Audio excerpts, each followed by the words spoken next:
I don't know which way to. I don't know. We're good. Do we do anything to that? I don't even want to do a show today. To be honest with you. You could read the advertisements. Pound sand too, honestly. I can criticize the advertisers. It's the beauty of me. I get to do it. I don't have to run in place for an hour and do it. That is what you should do, is just do that today. And I may do that. I just might do that. Oh, God. Listen to Mike and Minute Fans. I was running in the snow yesterday. Why didn't you like that? Listen to these people tell Mike O'Grady is for I tried to 5 minutes. stop it. Oh, I'm sure. I tried to stop it as best I could. Oh, was it still up there? Did you edit it out? I asked Justin to remove it. I don't know if he did. Oh, my God. That's good for him. No, it's not. Build up his self-esteem before he comes in here to get beat out of It it. didn't. I was nervous the whole time that this would happen. I'm like, I'm doing great lately. Shut up. That's not what I said. I said, please stop this. I said, stop you what said you're you're on doing. a roll lately or something like that. I don't think I did. Oh, you're like, I'm in a good I said, place I or felt something. better. Yes. I'm not interested What's wrong in with that. I'm not interested in that. It's not. You're a sick individual. To have your own show and then hire somebody and then have them be in a good place. A good place. So let's start here, though. All kidding aside. Good morning. Or good, well, I don't know. Maybe it'll be the morning. Who knows what time the show will end. Good Monday morning or afternoon. Or, I have so many people now tell me they're a couple of days behind because of this horrible sickness that's killing only elderly people, nobody else. That they are far, far behind. And I'm do the best you can. Try and catch up. I'm not angry at you. But I do think it's important to listen to every show every second because you never know what you're going to miss. I would agree. And some great sponsors, which we'll get to as well. We love them. So not a few months. Well, geez, about a month ago. This guy reached out to me, messaged me. And I thought his name at first was Mancock. It is not, for the record. That's good. Well, I just want to get... That would make this much sillier. I suppose. And he where he worked, he needed a retweet to help get masks for people. So he's just reached out and said, hey, can you do that for me? I said, sure, no problem. This guy's a huge, massive listener of the show. So I retweeted it, whatever. Hadn't heard from him in a month or so. He reached out to me a couple of days ago. Yeah, I guess it was 3 days ago. And said, wanted to thank me for what I do for him personally, I guess. So he says, your daily entertainment, by the way, not the show's, daily entertainment, just for the record. He didn't mention you or Steve. Understood. I don't want. Don't worry, I'm not cocky. If there's a lawsuit down the line, I just want to clear that, I didn't say that you guys are talented. Oh, okay. Nor did he. That's all I'm saying. That makes me feel better. Yes. To explain maybe why Mike wanted not to do this fundraiser, but that's a whole different conversation. Well, we'll get into that later. What are you talking about? I was surprised. I was really surprised. Very pessimistic. He was like, "Did you read the email from Ridiculous. Portnoy? Yeah, Portnoy was very clear." I did. Yeah, I did caution you about that. I was should surprised. Make sure that I was just surprised you to say, "Let's stick to the show and the jokes and not get soft." But listen, that's the way you are. You're a hard edge. Right. Try to keep it real. Your daily entertainment has kept my mind off of all things as much as possible. For that, I'm greatly appreciative. And that's it. That's all I want to say about it. What else is going on? Well, did you see Megyn Kelly's interview with Tara Reid? What it comes down to is, unfortunately, this guy has 3 kids. So he has a 3-year-old, a 19-month-old, and Esme, Gianna, Ada, and Esme. Esme is 3 months old, and this poor little girl is really, really, really struggling. She's at the Barbara Bush Children's Hospital up in Maine. With a feeding tube. She's been admitted for what's called failure to thrive. And he and his wife are obviously struggling. They're really worn thin. And as a dad, I can't even imagine going through that. I'm so lucky. Both my kids have been, knock on wood, so healthy, really, really healthy. And this little 3-month-old, the cutest little kid you've ever seen in your life, is struggling like crazy. A, in any situation, that's horrific, of course.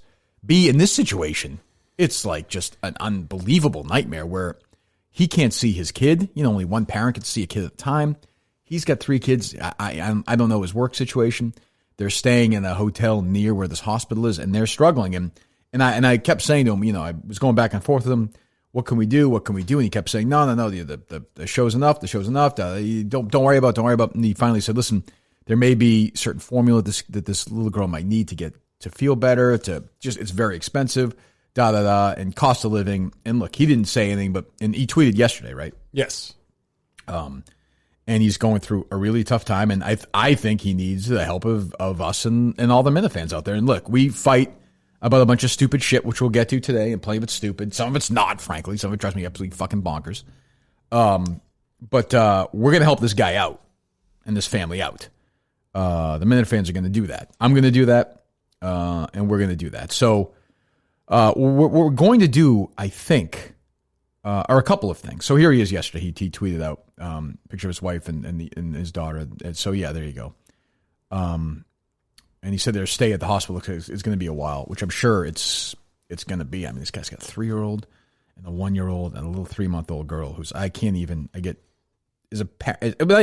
say as a parent, as anybody, I just get so, it makes me so scared to think of that stuff. It freaks out.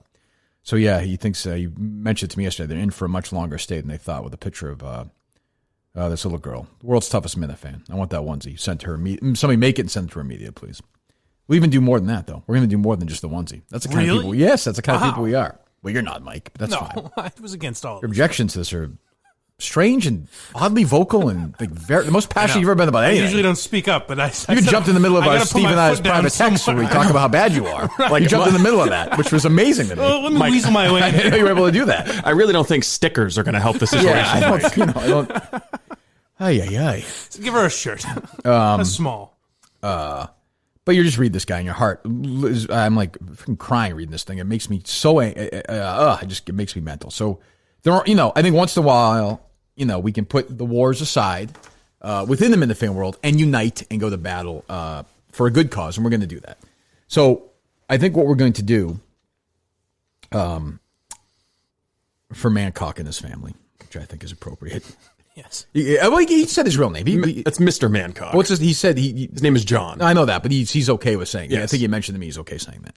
So for John and Esme and the whole family, I don't know if I think Tisha's his wife's name. Or Tisha? Yeah? Tisha, okay.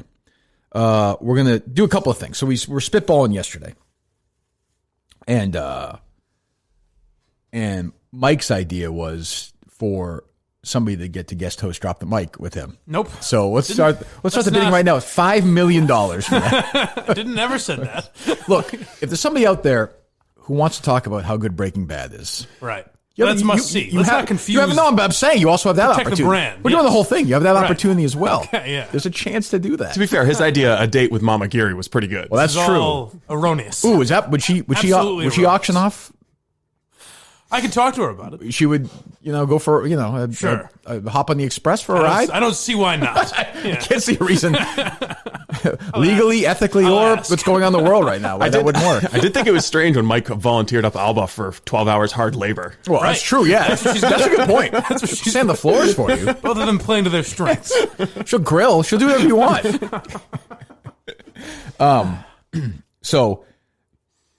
So I think here's a couple of things. And I don't know. We came up with yesterday. We'll go in order, whatever order. Number one is I have decided to enter myself in the world of Cameo. Is that what it's called? Yes. Okay. So I don't know what the price is going to be. We'll make it reasonable for X amount of weeks or whatever until they stop. I'm going to, whatever fans want me to do, however they want, whatever they want, I'm happy to do cameos. The show can do cameos, whatever you want. 5% of that is going to go to this charity, I think. That's very Does that nice. seem reasonable? That's very generous. I think so.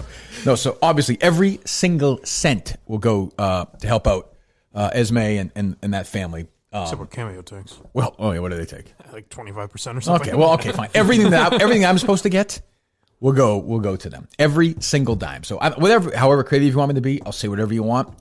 I'll do whatever you want. I'll dance however you want. I'll anything you want. Anything you want. You reach out. That'll be up Wednesday, do we think?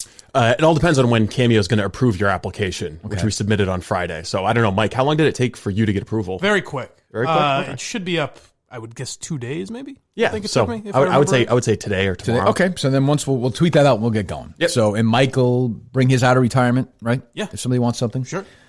Steve as well can do it from we'll do a show, whatever you guys want, be as creative as you want, as stupid as you want. I'll fucking say whatever you want. I'm in. We'll do that.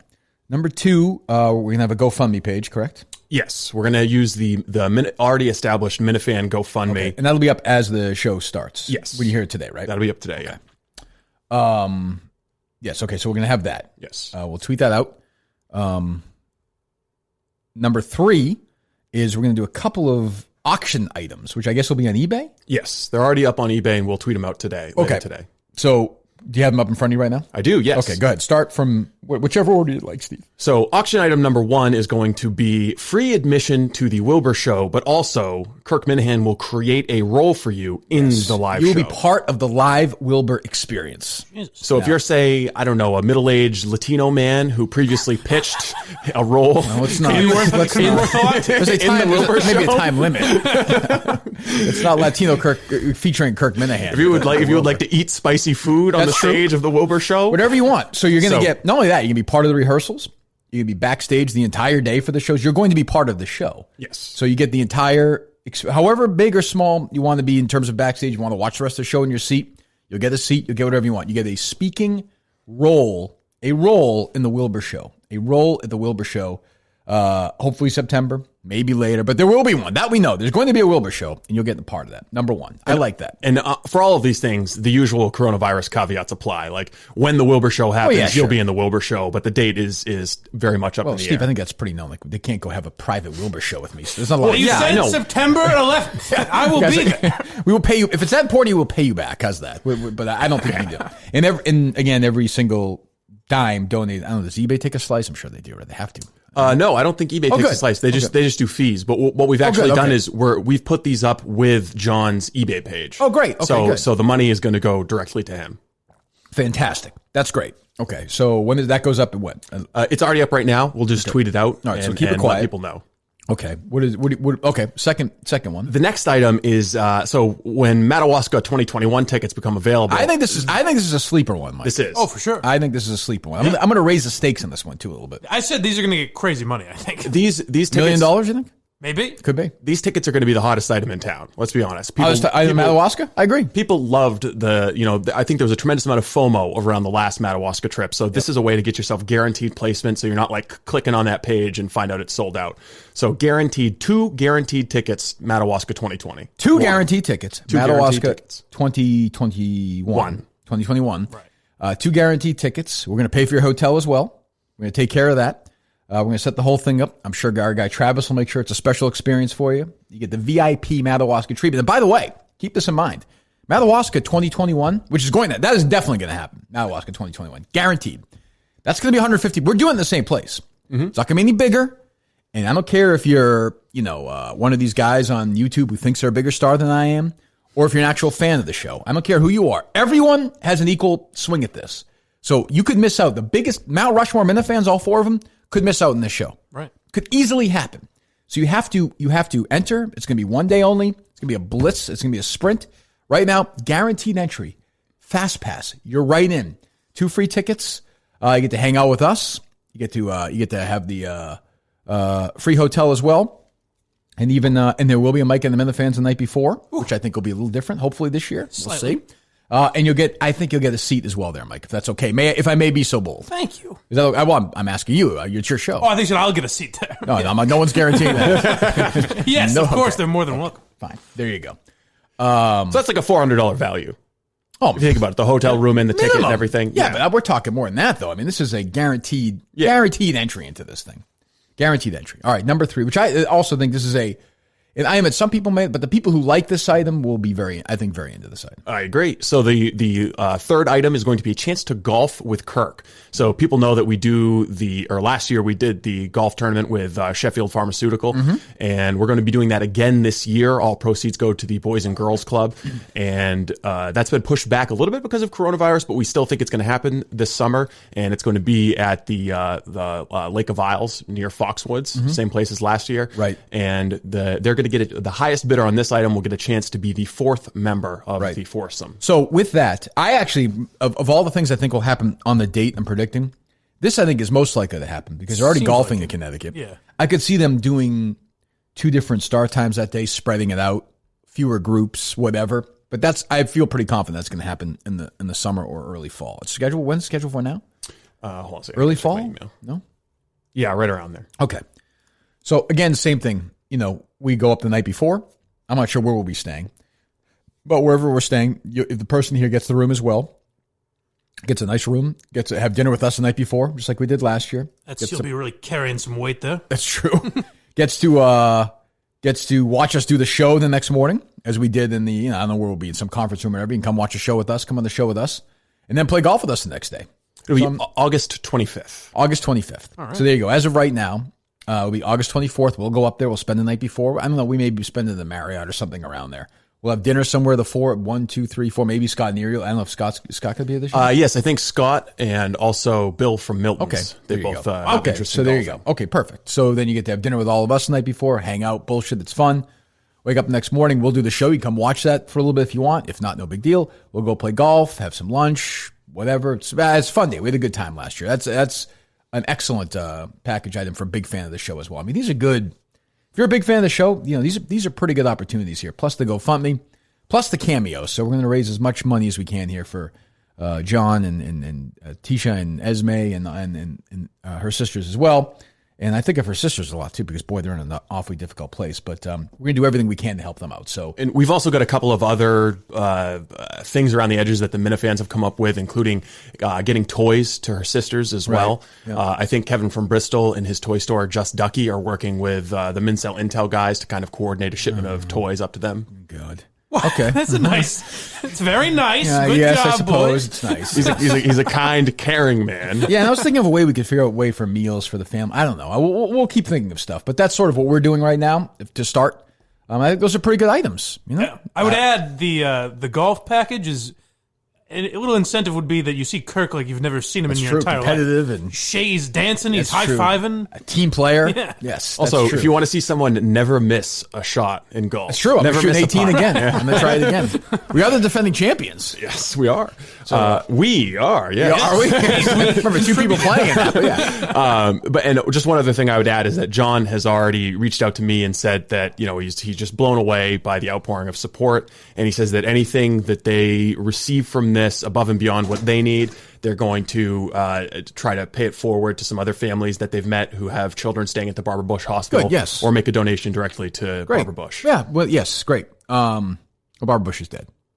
I was using it as shorthand for the hospital. Oh, okay. I was going to say that. I know that'd be a really bad use of funds. Yeah. But Well, she's also she was pretty People would have wealthy a problem too. with that. I'm thinking. I mean, it would be strange. Oh, Yeah, Barbara yeah. Bush is the daughter of George Bush, President Bush. Oh yeah, but I mean, 3. I still don't think she needs any money. No, probably not. Probably not. They're probably doing all right. Probably. So that's what we're doing, and we'll tweet all those out individually and get going on that, and hopefully, so that's good. So how long is the eBay? How long is that? It's gonna be 7 days. 7 days. Yes. Okay. So the auction will be live, and then next Monday we'll be in here breaking down who won and what the totals were. Good. And we'll be doing cameos. You should do this on your phone? Yeah. Yes. Okay. Yeah. It shows a script or a prompt of what they want you to say, right. and you just do a short video. It's got a timer right on it. It's very simple. Fantastic. Okay, great. So so we're gonna do that, and stuff makes me very anxious and nervous, and I just hate. Oh God, I hate seeing stuff like that. So the guy seems like a great guy, and he's a huge fan of the show too. I mean, if he was just a good fan of the show, maybe we do one item. Maybe we'd this mention him. This guy's a huge fan of the show, and I think that little girl. And oh God, breaks my heart. So we start there today. We'll keep an eye on that, and we'll have that all out when the show drops in a few hours on Monday morning. So. What do we got? So where do you guys want to start today? This fucking Chuck Todd thing is unbelievable. I gotta say, I know I'm not that into the Flynn story. I'm really not. But this is it. How does this fucking guy have a job? It's the crooked news media. Sleepy Eyes Chuck Todd. Is that what he calls him? Is that what he tweeted? No, he's always called him Sleepy Eyes. He called him to be fired. I saw that. Well, yeah, he did. I mean, you know what? I mean, this is pretty fucking disgraceful. He should be fired. He I mean, should, if we're going by absolutely. journalism 101, this guy should be fired. It was complete fake news. He completely misrepresented what Barr said. I give first of all, I give Chuck Todd credit. I have a young, new guest on the show. I've never heard her before, Peggy Noonan, who I've been watching on these shows since I've watched my grandparents. Well, she's an excellent columnist for the Wall Street Journal. How old is she now? 107? She's up Can we try? Can we try and get a little new blood in there? Is that so much to ask? Kim Strassel? Then? I mean, Jesus, who's next? God, fucking Freddie the Beetle Barnes. Steve likes that one. That was for Steve. Freddie the Beetle Barnes. Good name. McLaughlin. I'm John McLaughlin. Go around the room. So Bill Barr, the Attorney General, gives an answer about the decision to drop the case into Flynn, right? I think on CBS, right? Catherine Herridge asked, I believe. Yes. It's the CBS morning show. So do we have the full answer? I've got the unedited version and then the edited version. Do you have the unedited version, then Todd asking Noonan? Okay, so play the full unedited version of Herridge's question. To Barr. When history looks back on this decision, how do you think it will be written? Hold on. History's written by the winner. Hold on. First of all, she seems like a lot of fun. Well, she's a national security reporter. She's not supposed to be like just saying. I mean, grab ass. And what do you think she's going to do? Just let your hair down a little, honey. I mean, geez, it's TV. No, am I wrong? Spice it up a little. What? No. That's a sexist criticism. What is she supposed to do? I used to make fun of Sam Donaldson for being a drip. She's a national I would tell security Sam reporter. Donaldson She's going to to take be his shirt off. She's going to be serious. It's the opposite. You wanted to have a little personality to go with those. Wyatt, do you think she? How do you ask the question? I wouldn't ask a question like that. I mean, she's a little life. I'm not saying it because she's a woman. I'm saying a little life. You need a little enthusiasm. Pep in your step. Jesus Christ. All right. When history Boring looks as Zonker. back Jesus. on this decision, how do you think it will be written? Too serious. History's written by the winner, so it largely depends on who's writing the history. But True. I think a fair history would say it was a good decision because it upheld the rule of law. It upheld the standards of the Department of Justice, and it undid what was an injustice. Okay, so whether you agree with that, I don't care what your take is on Flynn. I've heard Mike call you Flynn. He'll call me up. I don't care. I don't. Whether you think I know Mike, Steve thinks he's completely innocent, right? I don't think he's completely innocent. I don't care. He confessed to I don't a care. crime. Okay, I don't care. So what I'm saying is, well, first of all, do you think that this woman should be paid as much as a man that does the same job? Catherine Herridge? Yeah. Probably more. She's a very good reporter. What if she gets pregnant though? Well, it's her decision to take maternity leave. So okay, but you're fine with her being paid during that time. Yeah, of course. Or You've always felt that way? whichever's easy. I think she can still be a reporter. That's always been your take on that issue. Yeah, no, she's Always. definitely, It's always been your take on that issue. she's definitely earned it. There's proof. Otherwise, It's always been your take. Yeah, no, she has earned it. That's all I asked you. She has proven that she is deserving of equal or greater pay. She's an true, excellent he did say reporter. Yeah, but that's something he said 6 years ago. he did. He said once they start earning. Yeah, that's true. Okay. And now we've gotten to a time period in history. So whatever you think of that answer, I don't care which side, because I saw these comments where people were saying Trump's a criminal or Trump's the greatest. That's not what this is about.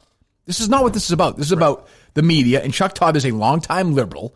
We all know that. He's a fucking total phony liberal who should shave his head, by the way. His fucking hair is disgusting. You want me to be sexist both ways?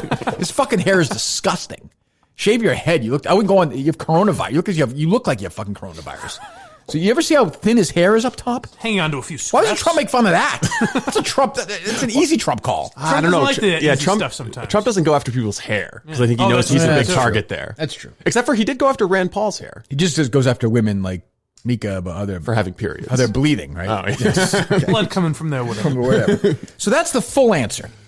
And he's right. History is written by the winners. I mean, that is true. Yes. And then he says, it upheld the standards of the Department of Justice, undid what was an injustice. It was a good decision because it upheld the law. Good. That's a good. That's what he thinks. So Chuck Todd has Peggy Noonan on, and this is how he frames it. You brought up Bill Barr. Peggy Noonan, I want you to listen to this Bill Barr answer to a question about what will history say about this. Wait till you hear this answer. Take a listen. When history looks back on this decision, how do you think it will be written? Well, history's written by the winner, so it largely depends on who's writing the history. I was struck, Peggy, by the cynicism of That's the it. answer. It's a correct answer, but he's the Attorney General. Is that not he didn't make unbelievable? the case that he was The upholding best part the I rule thought of law. yesterday was I saw Chuck Todd trending on Twitter, so I just clicked on it to see what it was about, and it was all liberals saying, like, LMAOing at the idea Right. that Chuck Todd is liberal, because you should hear him go after Democrats. I mean, what the fuck are you talking about? The worst part of that is cuts him short and then says he didn't even make the case that he was upholding the rule of law when what Right, should have been there was the audio of him making the case that he was upholding the rule of law. Right. So what's going to happen is they're going to throw some producer under the bus. Todd will claim he didn't know about the entire cut, and some producer will get fired. Which is bad on him, though. Of course he should have seen the entire it's interview. Also bullshit. He's lying. Because wouldn't you think he would say, "Oh no, wait, where's the entire clip?" Right. He'd be lying. Then he's lying. He's a fucking fraud liberal, and there are frauds on both sides. He's a fraud liberal who got caught here, and you know what will happen? Nothing. Nothing. Because it only hurts their reputation. They're stupid. They should fire him. Replace him with somebody else. It wouldn't change. The fucking ratings wouldn't go down. So I don't think he'd be fired at all, but Trump tweeting out that he should be fired gives him it's like me tweeting at Shirley. Exactly. Immediate protection because they can't fire him without looking like they're giving it to Trump. But it's like the Kimmel thing. I mean, they're just phonies. They're just total. Right now, the truth in American politics and media is that the left is more deceptive than the right. It pains me to say that because I think both are frauds. But right now, the balance of fraudulence falls on the left side. You hate to hear that, Steve. Falls on the left side of the aisle right now. It just does. I'm just playing with myself back here. Don't worry about it. It just does. But not even that is when like Fox News gets something wrong. It's globally mocked and ridiculed. But like something like this, people jump to his defense. Sure. Well, like we always say, flip it around. Yeah. They play, this is, whoever. This is fucking Brett Baer or Sean Hannity. It's Sean Hannity cutting a remark that that they played of somebody. Biden. Yeah, Biden or Michelle Obama or something. Making it look like Biden was mocking Tari or something. Right, or if they did if they asked Michelle Obama, what did you think about friggin' whatever, some tragedy that happened while she was in office or about what's going on right now. And her first thing was like a little joke to lighten things up. And boom, they cut it. Yeah. And Hannity's like, can you believe that? Can you believe she said that? They would fucking flip out. That might get big enough where Sean Hannity would be fired. And by the way, I don't know if Fox he's probably too big. Maybe Sean Hannity is unfireable. Yeah, Fox he might be he's too big, essentially the vice president of the United States.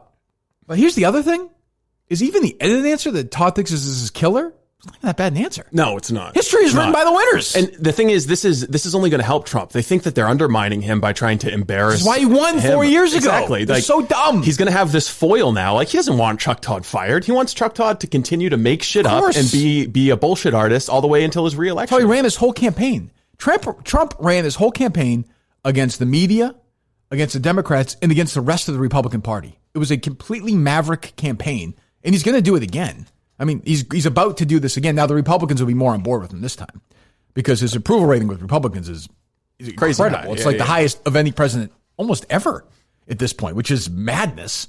But, you're right. Every 2 weeks or something like this. I mean, this to me is honestly fire. This is a fireable offense. It should be. For the producer and for the host, I think. Well, you can't. If you're Chuck Todd, you can't say, well, a producer did it. That'd be like me blaming something on an intern. But I mean, Intern. Can't no do one that. would react like that. I would never do that. But he knows it's bullshit. Do you think that Chuck Todd went in there with his eyes closed?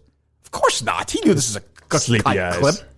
Yeah. He's going to blame his sleepy eyes. He knew this was cut. He knew exactly how it was cut. The greatest thing would have been if Peggy Noonan had actually seen the entire interview and was like, "Oh no, Chuck, you cut that clip short. What the fuck are you doing?" They can't. They have no leg to stand on really because no one mentioned it. It's also they go, see, look at that. It's also like the arrogance of like somebody pretend. It's like when you do that, somebody on social media is going to put that together.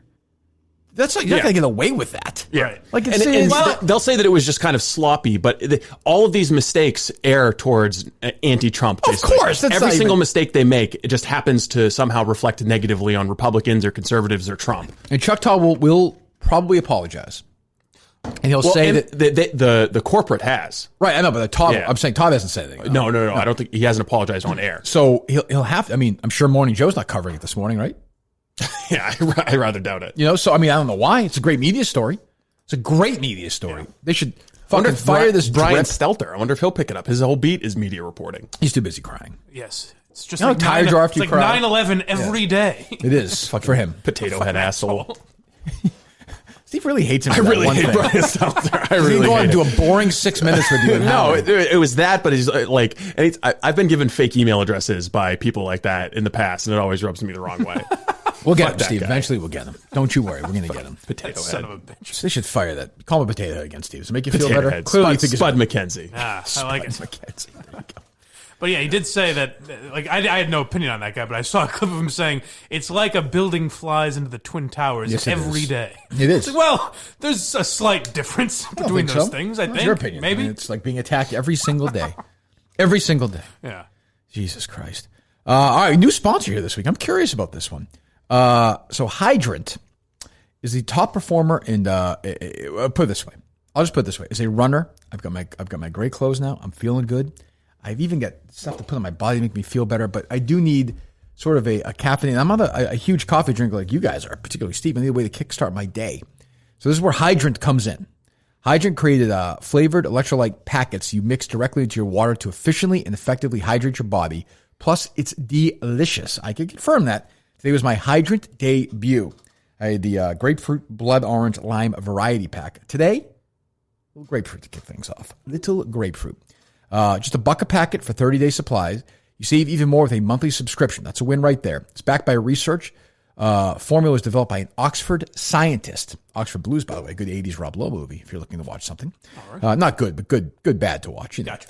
Each rapid hydration mix has 4 essential electrolytes your body needs: sodium, potassium, magnesium, and zinc, and it packs a punch to help your body hydrate fast and stay hydrated. This will work. You got, 12 days till the run? Yes. Till the race? 12 days till the race. For Dave Portnoy, the life of Dave Portnoy, which we'll get to later. Very simple. 25% off your initial order. You go to drinkhydrant.com. Drinkhydrant.com. You're not going to leave the promo code. It's Kirk. K-I-R-K. Check out drinkhydrant.com. Enter the promo code Kirk. You get 25% off your first order. Drinkhydrant.com. Drinkhydrant. Hydrant. That's such a weird word.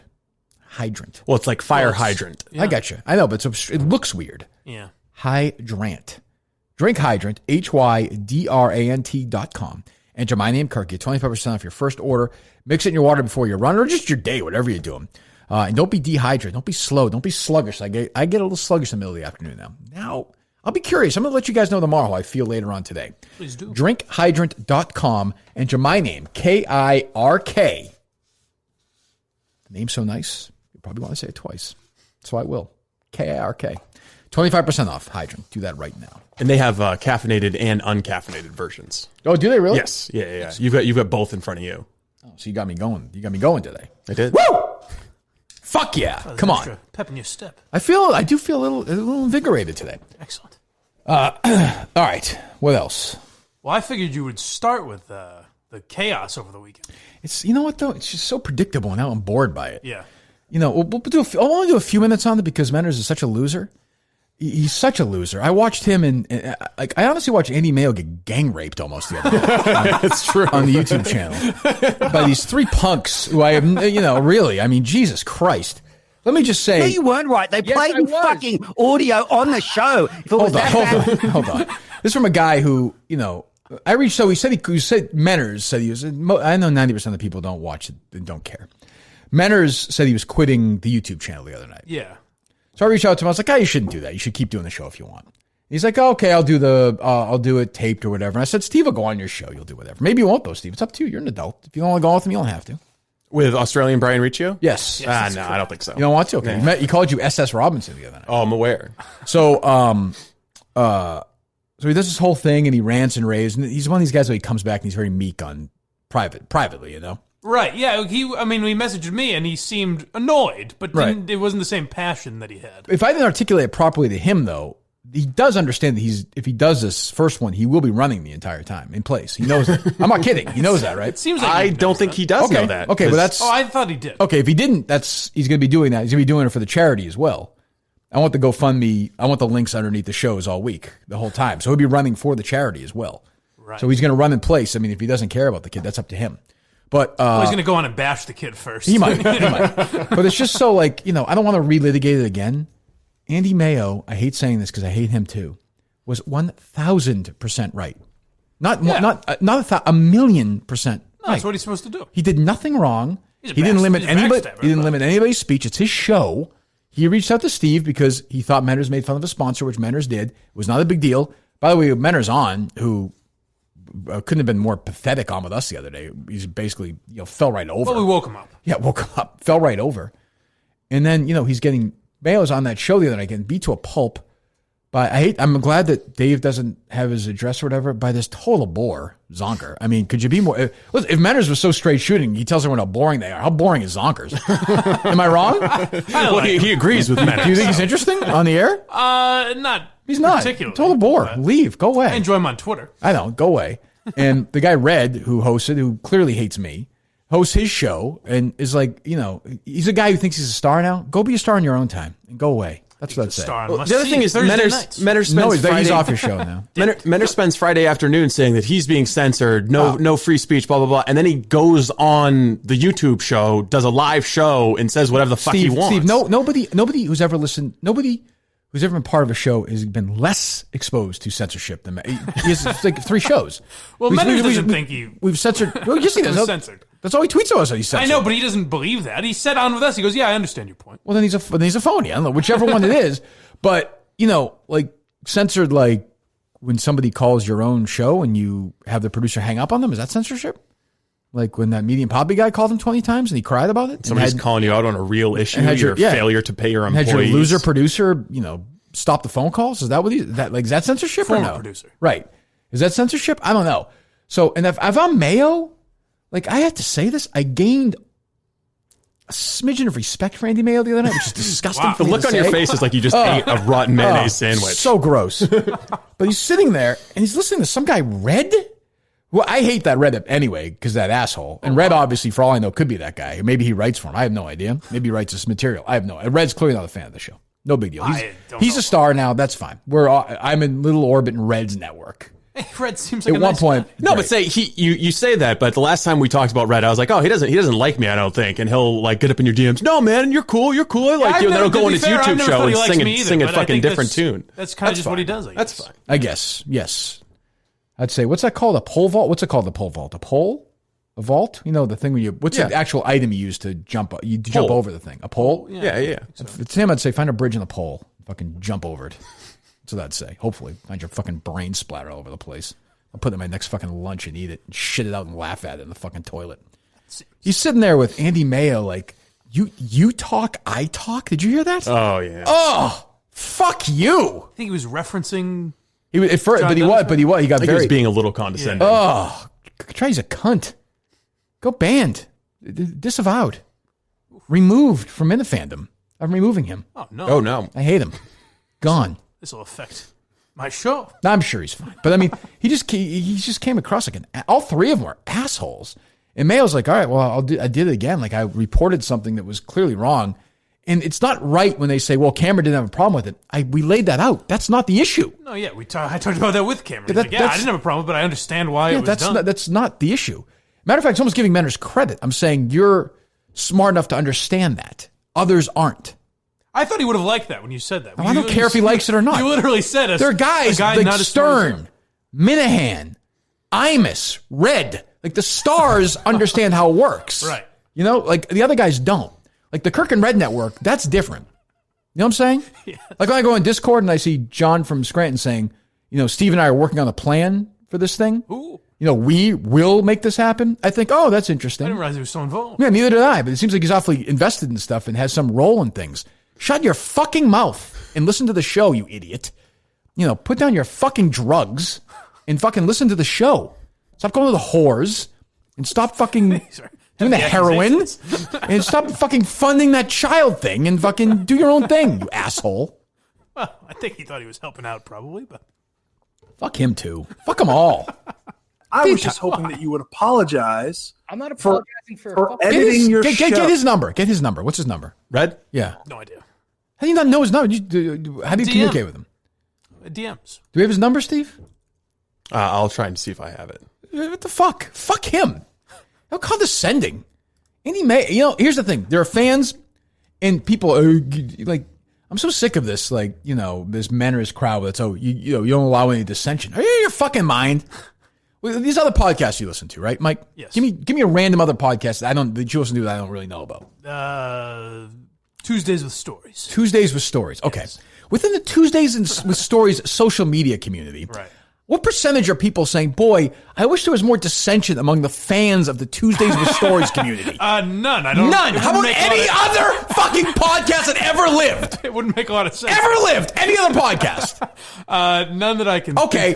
And then the response was, well, as a matter of fact, the 2 leading dissenting voices have their own show on the YouTube channel that the guy runs. I mean, what the fuck? Right. I think they want Bob Murchison to have no shit. He's been very angry. I respect Murchison way more than Red. Way more than Red.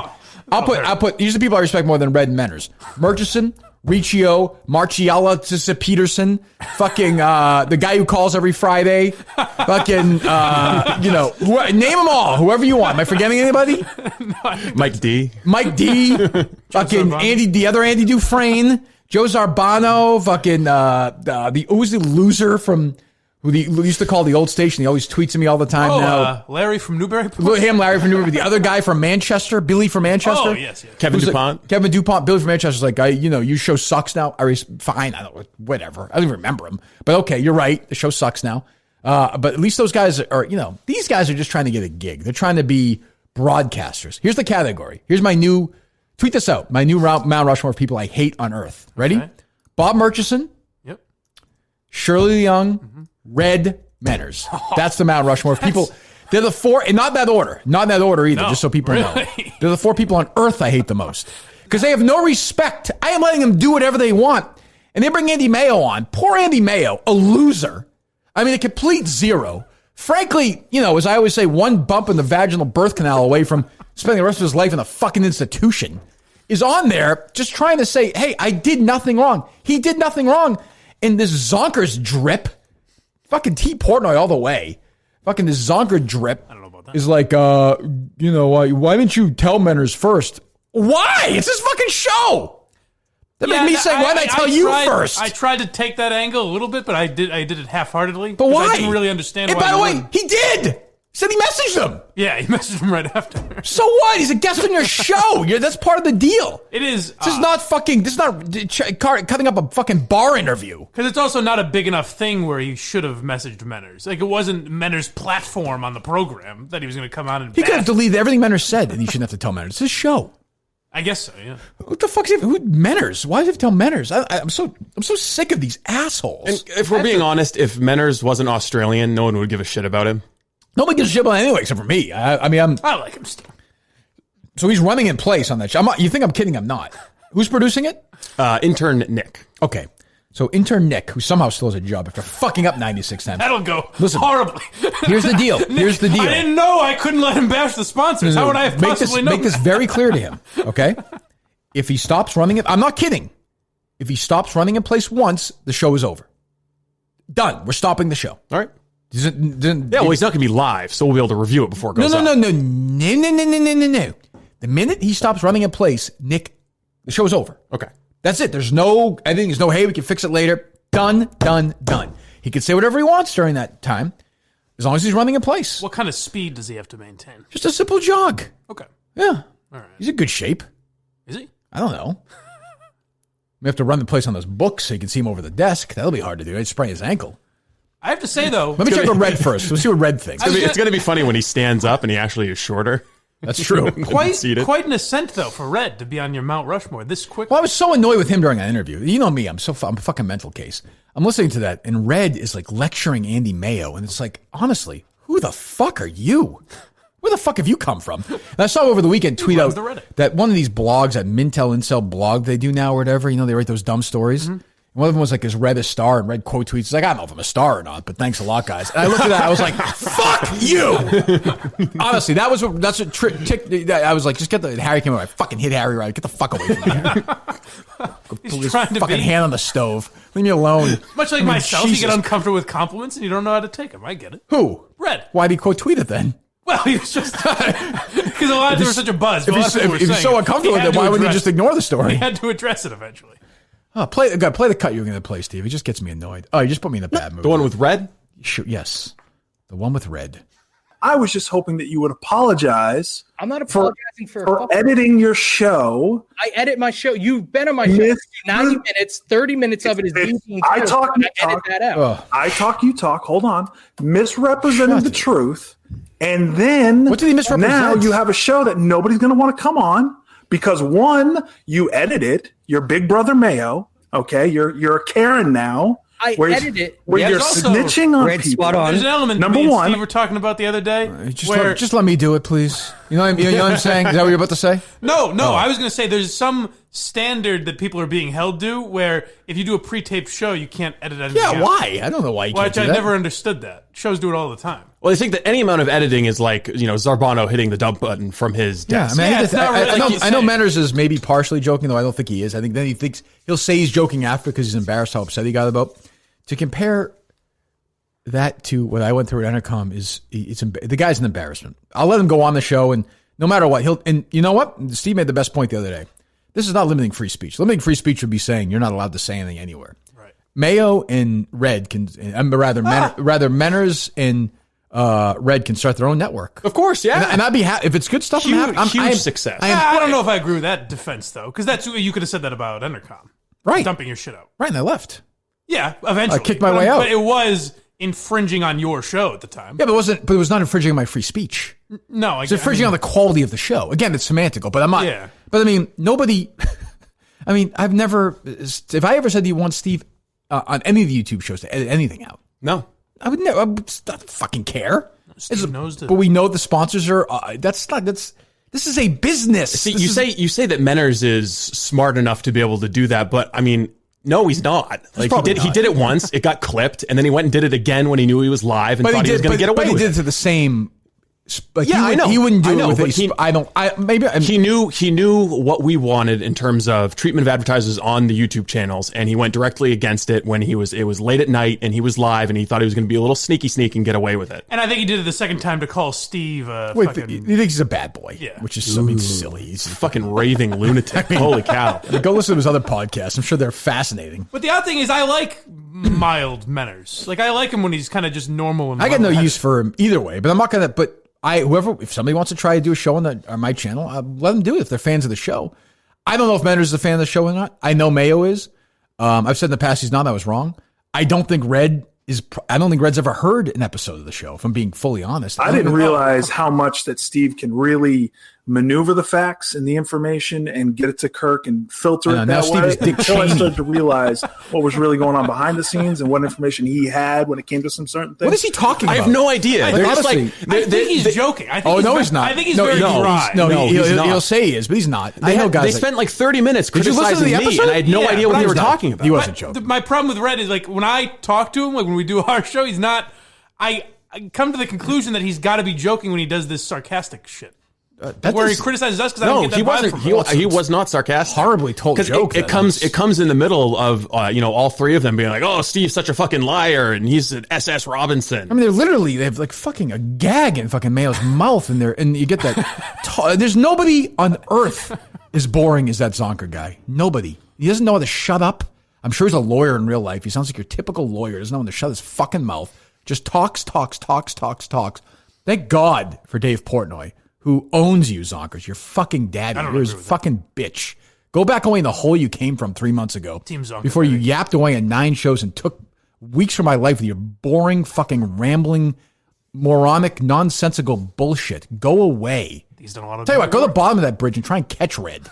So you can fucking drop dead together, make my life better. Jesus Christ! But when he's saying, I see how Steve maneuvers the truth. Like I think that's got to be a joke. It's not. I mean, if you heard the full context, it's absolutely not. I didn't get the sense. And they'll say he is now, and he'll be, "Oh no, I was joking. He wasn't joking. I heard it. He wasn't joking." Maybe I'm wrong. And by the way, like again, I gotta say, Mayo's kind of a hero. I'm a Mayo guy. Really? There you go. Ready? Tweet this out. My 4 favorite people on earth. Okay. Of all time. In history, in order of when they became fans of theirs. Sure. Larry Bird. Yep. Bruce Springsteen. Gene Hackman. Okay. Mayo. What? Yep. That's right. Did not see that going there. Yep. That's right. Tweet that out. Wow. That'll really make his day. And he'll get a long DM about it, I suspect. If he knows better, he will not. I give him more credit too. The fact he's disfigured and he's done it. He's not. He's a freak. He's a perfect freak show. He's a perfectly proportioned man. How about this? Just spitballing ideas here. At the Wilbur, put him in a cage. We can throw food at him. It's like he was raised at those shows. What do you think? For what? For the duration of the show? Next to the Wolfman and next to the whole crew there. Right. Little family. That could be Mayo right in the middle. We'll throw fish at them. Right. Does that sound good? Absolutely. Think you'd be willing to do that for the show? I suspect he would come down from a cage, people would throw stuff at him. I think that he would win the eBay auction item we had talked about earlier in the show just so that he could have that. If you said this guy read Wilbur, he'd be like, what is this? He's never listened to a second of the show. It must have come up on Reddit at some point. I don't think he was in. Was he in Madawaska? I'm sure he wasn't. I don't believe he's from Maine. He's never listened to the show. I'm convinced of it. I don't know about that. He wants to be a star. So he's on that hideous show with Mike talking about TV, which is disgusting. You're out of your mind. And he's on. He does the rundown, which I like the rundown. I'm just embarrassed that he hosts it. Well, he doesn't know. I think they rotate. Good. We should get new people hosting it now. Yes, I think only sycophants. That's all I want now. No, you weren't right. They played the fucking audio on the show. If it was that bad, would they have played it on the main show? On the main show, they played it. How been that bad? All right, calm down. Do your best. Maybe I'm too rough on Zonker. He's not a bad guy. Zonker's not. I disavow my earlier comments on. Zonker's all right. I'll keep. He's not a bad guy. He's not. But boy, he talks a lot. I think Red's all right too. I think you're being too hard on him. I also don't understand why. I'm not a big fan. Why does Zonker get away with not being on camera? Oh, because he's Zonker. Whatever that means. Or the Mintel Intel guys like, we got Zonker. I'm they're like, censoring their I try show. to be nice. I'm like, what the fuck do I care if you had fucking Zonker? What the fuck do I care? How's that change my life at all?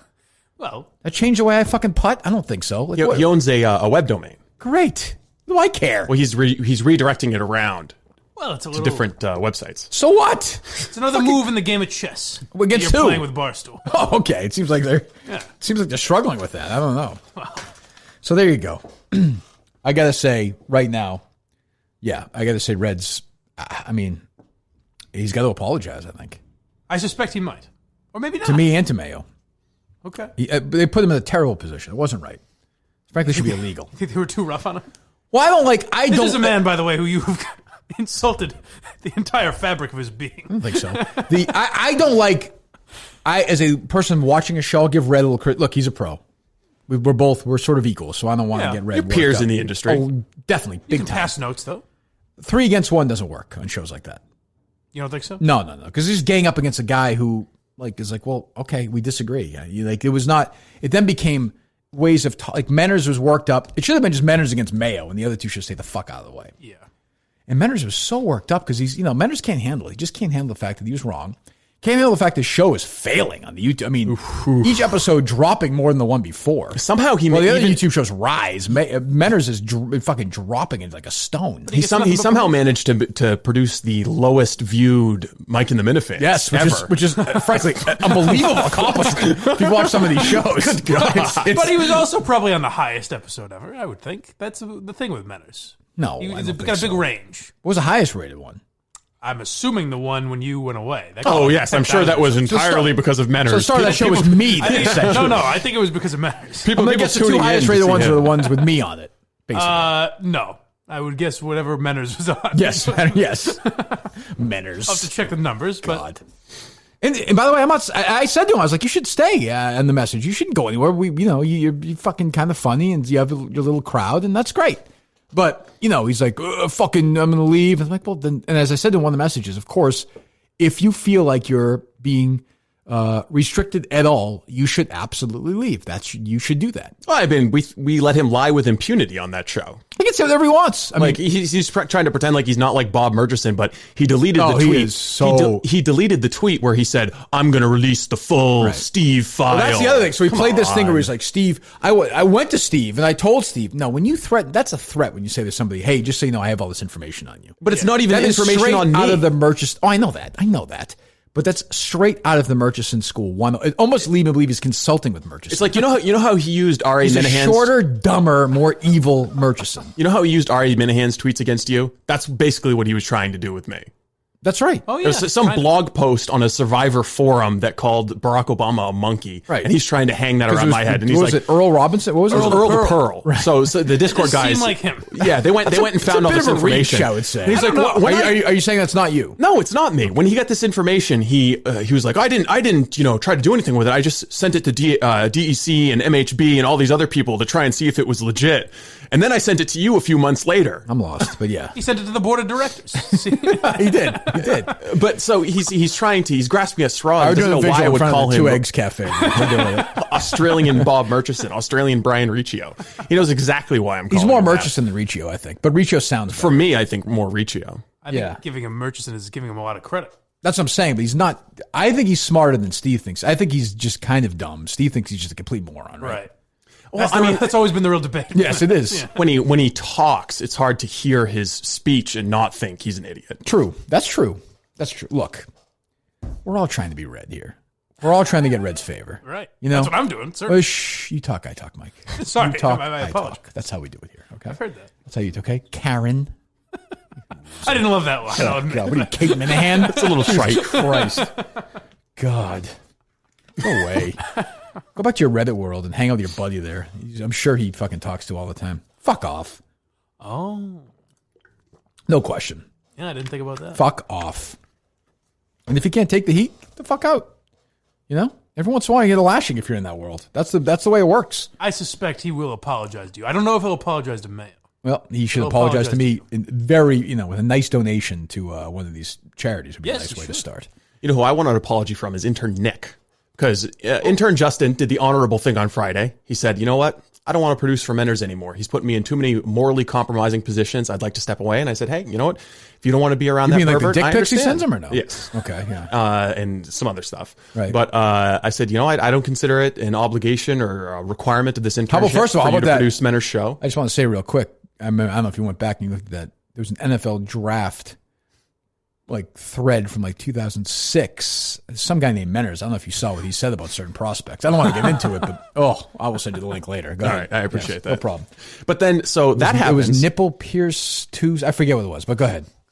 So that happens, and that's when Menners comes out, Australian Brian Riccio comes out and says, my show's gone now, blah, blah, blah. And then intern Nick steps in and is like, I'm going to produce this thing. Fucking intern Nick, who I've gone to the mat for, who I've defended. Ooh, on his own, he went without any... Correct. Ooh, I don't like that. He stepped up to the plate. That. Yeah, he stepped up to the plate and said, no, Australian Brian Riccio is a voice that this world needs, and I'm going to step up and produce his show. How many chances are we going to give this fucking... asshole? Not a lot of loyalty to the guy who's defended and saved his internship. As I've said before, I hope that wedding is like Kill Bill. I really do. Except the bride also dies. If you're good with Instagram, you can replace Nick. I mean, really? Jesus, what an asshole. What do you think about that? That's not right, Mike. I didn't know. I was very confused that Justin could just quit shows. I didn't know that. Well, first of all, are we going to... Think of the pressure the poor guy's gone through. I mean, Jesus. That's true. Well, just none of the other shows need a producer. Australian Brian Riccio is kind of a diva, demanding that one of our interns work for himself. I'm sure he's got a little Catamite friend in Sydney who can help him. Especially he's got producing. A background in pie. Who does? Yeah, right. How about that loser he does the show with? Yeah, there you go. Produce it. Where's that nice zero guy. Ben? Oh, that guy. That guy likes you. Does he? That guy's a big fan. I hate him. We saw Justin's fucking talent at the start of Mike and the Minifans anyway. Flummoxed. It wasn't even a bad job. He just didn't tell me he was doing it. That's what I mean. It's not really. It's the way he is. He keeps you on your feet. Keeps you thinking. He does, yes. I like quick. All right. What else is going on? Get away from these people. Well, Tara Reid did her interview with Megyn Kelly. I don't think that there were too many takeaways. There really weren't. I thought she was credible in the way she related the story. It's going to be very difficult for people to attack her. She seems to have a sympathetic life story. Did not resonate, though. I told you. Only less than 500,000 views, I think I saw this morning. And nobody's talking. The media's going to bury it. It's not going to land. I thought you might be interested in the way WGBH's Greater Boston handled it. Yeah, I'd be curious. It might not be Greater Boston. I think it's Emily Rooney's show. Do her and Jim switch off on that? Well, she does. What's it called? Beat the Press? Yeah, this wasn't Beat the Press, though. I think she was in for Brownie. Beat the Press, to be clear, is a show that advocates violence towards people in the press, particularly females, correct? Yes. Okay, yeah, I just want to get They're advocates of abusing journalists. Yes, I thought so. Go ahead. So dug Emily's old bones out and had her... Happy great grandmother's day. So they did a segment on the Tara Reid allegations, and Emily didn't really give that much of an opinion. She just set it up. So you have John Keller, your good friend, and then Kaylee Crossley and Sue O'Connell. They all just Sue's there too. Yeah, they just give 1, 2, 3 their takes on Tara Reid. There could be film of Biden doing this, literally like. Again, I'll go to Kill Bill again. Like what was going to happen when she was passed out? When she was in the coma in the hospital with that guy. Buck. It could be like that. and they'd be like, well, I don't know. Who knows? These things could be edited. That would be awfully egregious. I have no idea. But Trump at the same time, it would just be Trump. Go ahead. Let me hear this. It's remarkable, and I will start with John Keller, and I just imagine a bigger douche you could not find in all the land. I will say my interactions with this asshole. Imagine anyone saying this about Christine Blasey Ford. Just imagine saying this about any woman who is accused. Want me to close my eyes and imagine, or just imagine? Yeah, close your eyes. Go ahead. Well, Emily, there's been a lot of sketchy handling of this story by various media outlets at various times.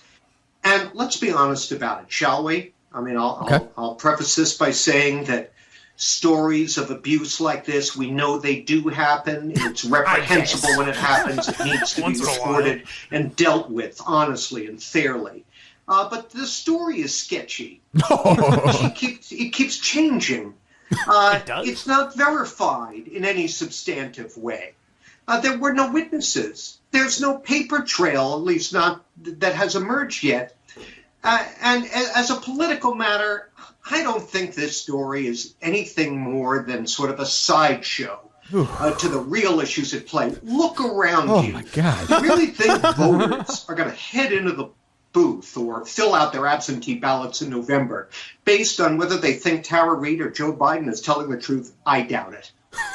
That's like how cold and callous is that? That's actually the perfect example of, how they say Republicans and Democrats are the same people just eating themselves alive? That clip is the perfect, if you put that against any other Me Too allegation, it's the perfect example. Again, there's way more evidence that Tara Reid was sexually assaulted than Ford. Way more. And her story, they said her story keeps changing. It doesn't really. Where's the big change? So it went from harassment to assault. Okay. As opposed to some of the Ford's changes, which were, kind of wild in different years and times. And it seems like Tara Reid is a year, right? Yeah, she knows who the accuser was, right? And there's evidence that she worked there. There's no evidence that Ford and Kavanaugh were ever even in the same house. Right. Yeah. I mean, a lot of people think think Kavanaugh wasn't there.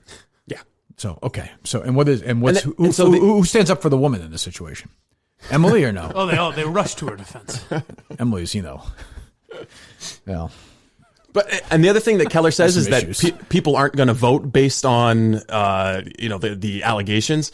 The polling so far doesn't support that. Well, like independent voters they tend to believe Tara Reid, and if they believe Tara Reid, I don't think Tara Reid's story is getting a lot of traction. I just don't. It is not resonated in the mainstream.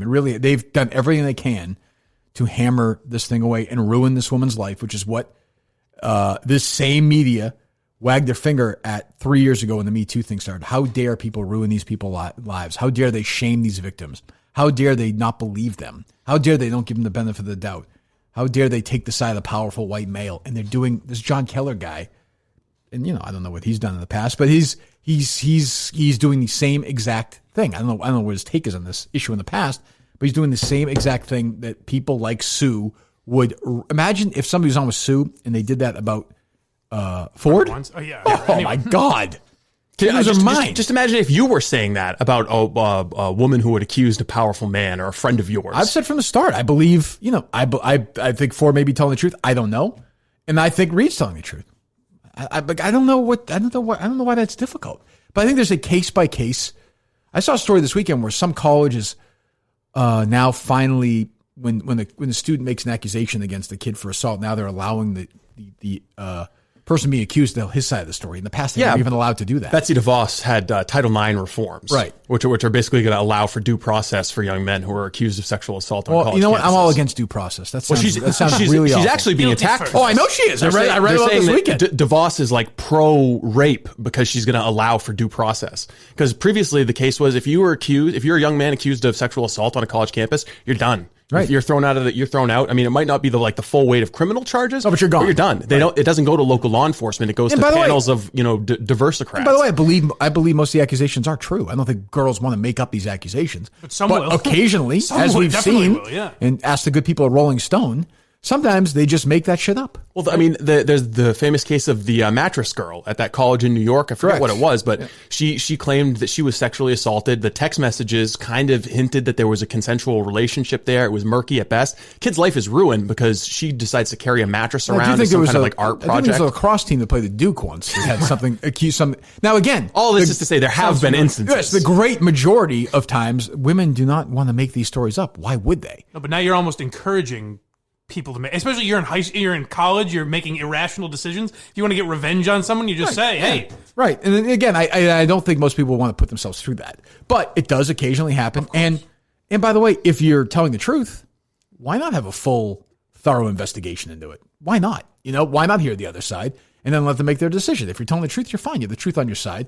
Maybe naive, but I mean, it's just a crazy world we live in now where I can't even believe, what are they going to do if today or tomorrow, Gloria Allred's holding a press conference with somebody who says that Joe Biden raped them when they were both 21 years old? What the fuck? What is the left going to do then? Liars! Right. They're lying. Look at that skirt. I mean, I think the strategy has been the coronavirus is bigger news than anything else, anything that Joe Biden may or may not have done in the 90s. So they have something else that they can focus on, something else they can bludgeon Trump with. And then they say vast right-wing conspiracy. I mean, God forbid there's some old picture of Tara Reid or something, or some video of her somewhere. Get ready for the shaming if that happens. Oh, just get ready. The reason I know there isn't one is they would have released it already. They would have found it and ruined her. They keep acting like she's gaining something out of this, which I have not seen anyone gain less out of an accusation. I suspect she wasn't paid by Megyn Kelly. I wouldn't think. No, I don't think so. I wouldn't think. So I don't know if Megyn would do that. I know the Daily Mail will sometimes, like the Anthony Weiner's accusers got paid by the Daily Mail to hand over screenshots and stuff. Right. I don't think. So, I mean, yeah, what's her gain been so far? She's been obviously if she's lying. Like, I mean, Megyn Kelly is a lot of things, but she's pretty good at these kind of interviews. I know you said she was kind of robotic, but she will ask hard questions. She does better than Mika. I like a little more energy, maybe like a dance break in the middle of it. Sure. Just kind of get up and move around a little bit. Maybe a shorter skirt, maybe a little cleavage. Is that what you're looking for? My friend Amanda Dobbins said. Well, it's true. Yeah. I know I always... Can you play that for me one more time? I ask for every month or two. Just, there's no better clip to highlight the hypocrisy in America today. It's the most, I think, so far in the history of the Kirk Minahan show. Now, one second. Okay, Tex had read. He agrees. It's the most amazing sound, I think, and it's saying a lot in the history of the Kirk Minahan show. I would say your best find for sure. Yes, I remember I've said this. I stopped in the middle of my run. I actually stopped. It just stood there for a second. Thought, did that just happen?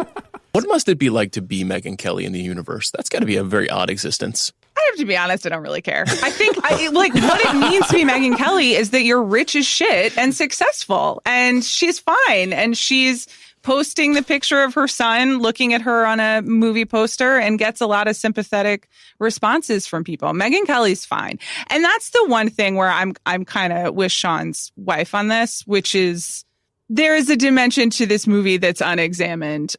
I feel of these women are participating in a lot of things, not in sexual harassment. And it's a complicated situation. And the movie shows that to a degree, but it's also that these women are on Fox News in short skirts and they know what they're doing.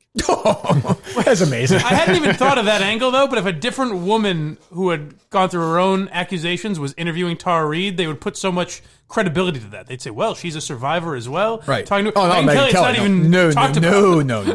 No, she participated in it. Yeah, it's true. Well, not in sexual harassment, but in a lot of things. No, it is true that, Rose McGowan did participate. She was raped.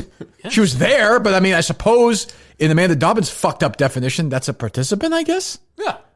That's incredible. I could do a show every day on that. Participation is doing a lot of work in that sentence. Yeah, it's against your will and a monster is raping you. But in Amanda Dobbins' mind, because you know what, honestly, too, with Amanda Dobbins is because Megyn Kelly's hot. Yes. That's it. If Megyn Kelly, was 5'3", 200 pounds or whatever, or didn't look like Megyn Kelly, she wouldn't feel that way. And then she worked at MSNBC. Andy Mayo participated in the rundown Friday night. Right, that's true. Yeah. That's true. Yes. And he's not a bad-looking guy either, now that I think about it. He could use Sympathy. I hope he had Sympathy Safe after that, because I don't know who the hell would have, with those guys. That crew, that Maverick crew. Simply Safe is a longtime friend of the Kirk Minahan Show since week 1. SimplySafe.com/Kirk. My listeners, you guys, get free shipping. If you don't have it by now, let's get moving, please. 60-day risk-free trial. That's SimplySafe.com/Kirk. Steve's telling you every week, these people are ready to riot. They're going to break into your house. If you have Simply Safe, you have nothing to worry about. Protect yourself from civil unrest. Yes, you'll sleep like a baby. SimplySafe.com/Kirk.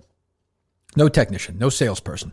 They come, they drop it off. You bring the kit in your house. You set up. I did it. You can do it under an hour. Your home is protected 24/7 with emergency dispatch for break-ins, fire, and more. So don't be a Karen, okay?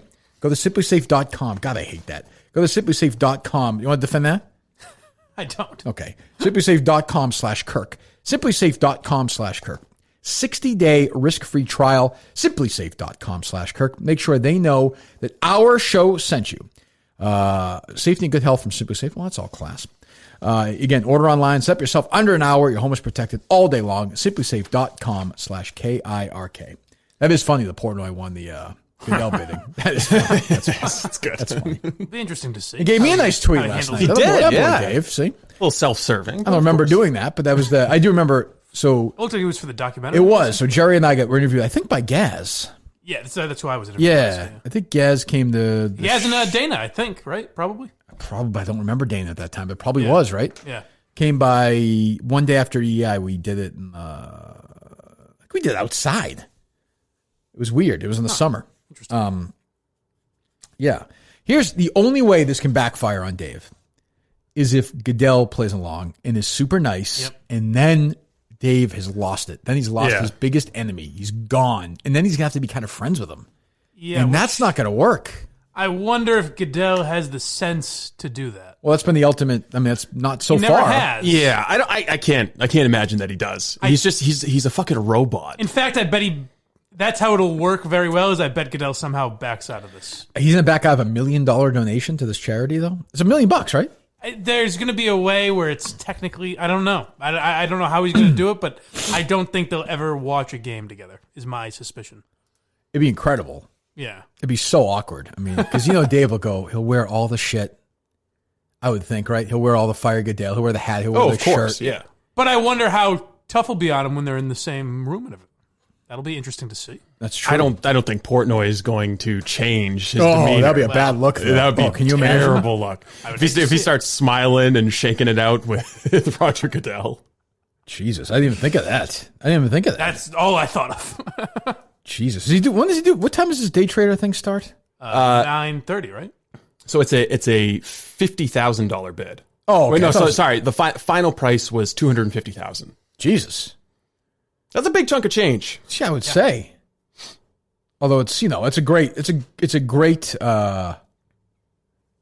move it's a great publicity move though. Like there's gonna be they'll make that back in shirts and publicity. Yeah, well, it also kind of works into the theme that Portnoy emphasized to us, which was we're doing okay during this time, so we need to focus on charitable efforts for everybody else. It's a charitable effort. It's for a charity, right? Yes. For the guy. But yeah, I'll be curious. You're right. But if he goes on, imagine if Goodell goes in there and just dominates him. Has all these old jokes. He's like, guys, get my Soul Psycho ready. He walks in. He's got the bed. What if he gets a Dead Stella shirt? We should send him one. Can we send him one? Hey, Raj, I think we still have 2 Dead Stella shirts. You didn't get this from me. He walks in. What an alpha move. Goodell's like, who's this Mike Geary sending me all these things? Goodell's on the bed there with his wife, just the same position. Just goes all in. Now, I think Dave knows that Goodell's a prick, and I don't think he's going to try. If Goodell backs out, he'd be the biggest pussy move of all time. It'd almost be better for him if Goodell backs out. That'll be perfect for him. That might be better. It's definitely better. But the thing is, if he was going to back out, he could have engineered the auction so that Portnoy loses. True. He may have not even. He must have known, though. They know stuff like that. He would have known because Portnoy was bragging about it. It was very public that he was trying to get the Goodell makes fucking $40 million a year. He could have just outbid him and had somebody else go and do it. So he could have foreseen. Maybe he's ready for it, and he would have just outbid he likes it. He's finally learned. Or maybe he's just going to do that. That hurts Dave though. If Goodell and him are buddies, I bet he just goes. I don't think he'll do that. I think he'll just go for the slug. He'll just won't talk. He won't be animated. He'll try to not engage.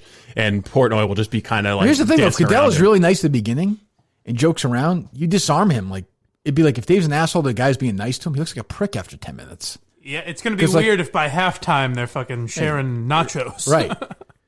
And I guess, and I also it's a high-risk situation. It's also during the football season, obviously, right? So you're going to go down there for like a day and spend the day in his man cave, whatever he calls it? Yeah. Oh, God. First of all, it sounds awful anyway, doesn't it? Be great it sounds so boring. Well, Dave has it, right? I wouldn't know anything about that.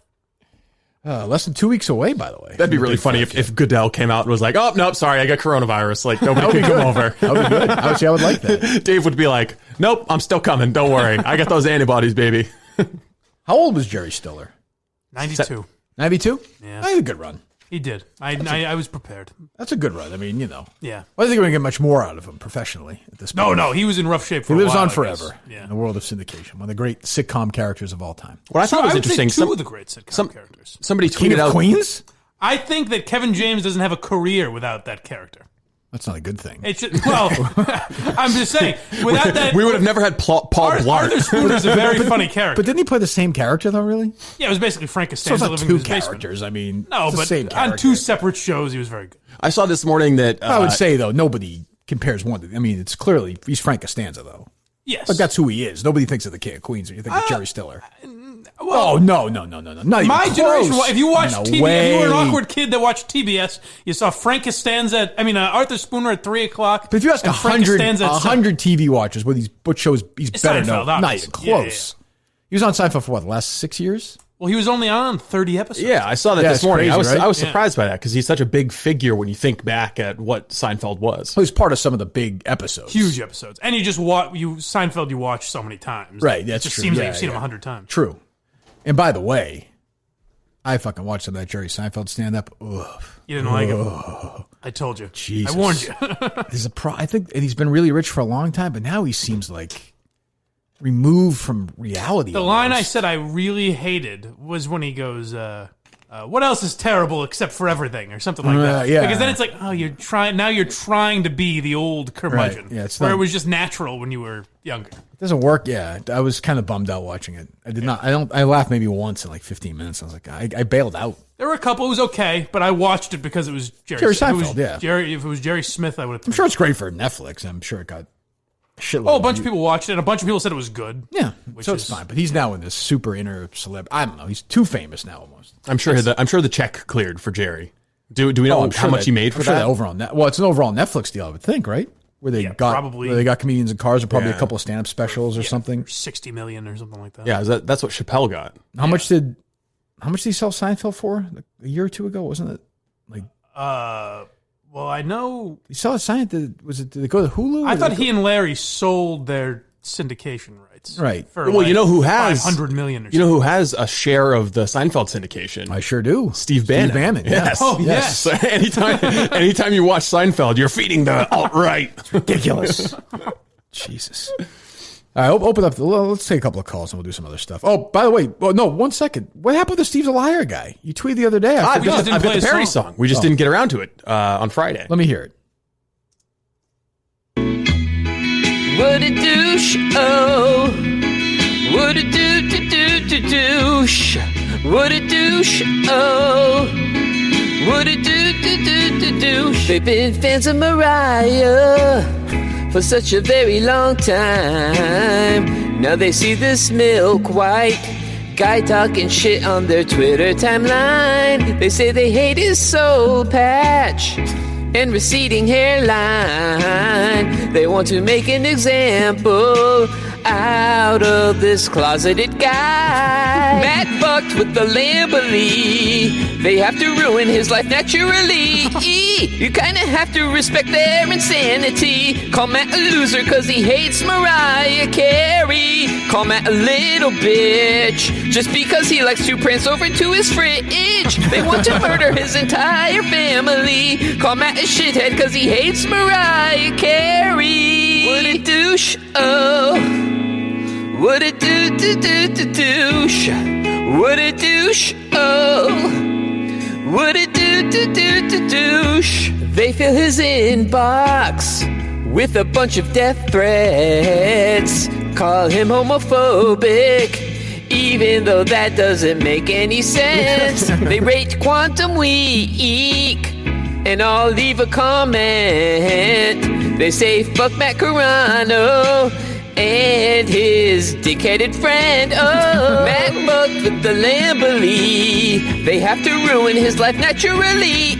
You kinda have to respect their insanity. Call Matt a loser cause he hates Mariah Carey. Call Matt a little bitch just because he likes to prance over to his fridge. They want to murder his entire family. Call him a shithead cause he hates Mariah Carey.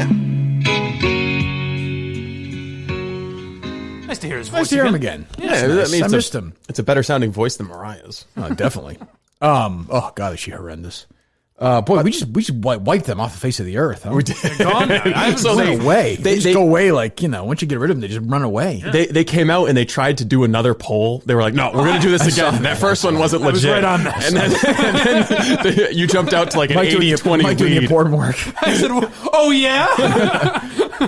Jesus. Nobody beats us in internet polls. I do love the idea that they're like, all right, guys, this is the real poll that we'll all respect, right? Enough bullshit here. Let's get to it. See, Robert Kraft is donating one of his Super Bowl rings for COVID-19 charities. He seems like he's doing a lot. Jesus. More than other owners. Can we check in? What's John Henry been doing? He is auctioning off, Jesus, look at this. He's got his hand out. Auctioning off 2 Northeastern sophomores? That doesn't seem, for COVID, that seems ridiculous. I don't think that's going to... Well, let's see what kind of price they get. Be allowed, is it? Jesus.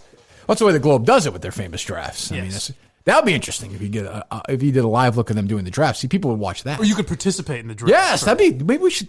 That'll get some We should money. reach out and see if we can do that as one of the eBay things. Maybe they do that. All right, they load up, Steve? They are starting to load up. Okay, did you tweet out the number? I will right now. Yeah, I'm sure they don't know it by now. The only other story I thought you might be interested in is, how we checked... 1 second. Andy Mayo. So Team Mayo and then Andy Mayo. Ironically, I'm Team Menners with the exception of one particular issue. Just take the fucking compliment. God. He's always got to be a contrarian. Don't be Even serious. when you like him, he tries to disagree with Fuck you. him. That fucking idiot. Actually, Kirk, I don't care for myself too much. What were you saying, Steve? You know how we called around to the major sports teams to see if they'd taken PPP money? I do. Well, it turns out that there's one organization that has taken a lot of PPP money that you're not going to be pleased with. The Main Red Claws. The Catholic Church. Oh, you got to be kidding me. 9,000 Catholic parishes applied. So I don't understand how they qualify. 12,000 applied for PPP loans and 9,000 received them. Oh, my God. Also, some evangelical churches as well, but the Catholic Church was systematically applying for government-backed loans. Jesus. So that they could keep their payroll afloat. Keep in mind that the Catholic Church is a $40 billion organization. I think the Catholic Church thought like PPP meant like PP, like little penises, or no? And they just put some money in there? Well, they heard PP loans, and Yes, they were like, they were diving in? You got to be fucking shitting me. How do they pull this off? Like great scams in history. Because they're organized as 501c3s. They're technically non-profit business entities, and they say, well, we got to keep the... Do we have specific churches there? Do you have any specific church? I'd like to reach out to them. No, I don't have any specific churches. I'll find some afterwards. I just saw the headlines. Well, we do this. I baptize people all the time. That's true. Fuck aren't we doing? We're a little business here. I think Barstool would have to apply. What is the definition of a little business? Right. Well, if we were independent of Barstool, we basically?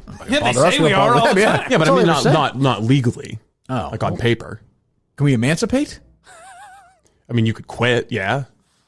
If you want to quit just so we can go get a PP. Censored all the time. I mean, emancipated adults. You going to quit so we can go get a PP loan? Yes.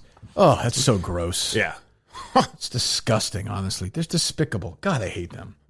It's crazier. I was trying to think if it was crazier that the Lakers got it or they got it.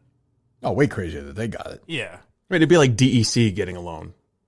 But I guess I can see... Well, it's true. It's actually true. What were you saying, Mike?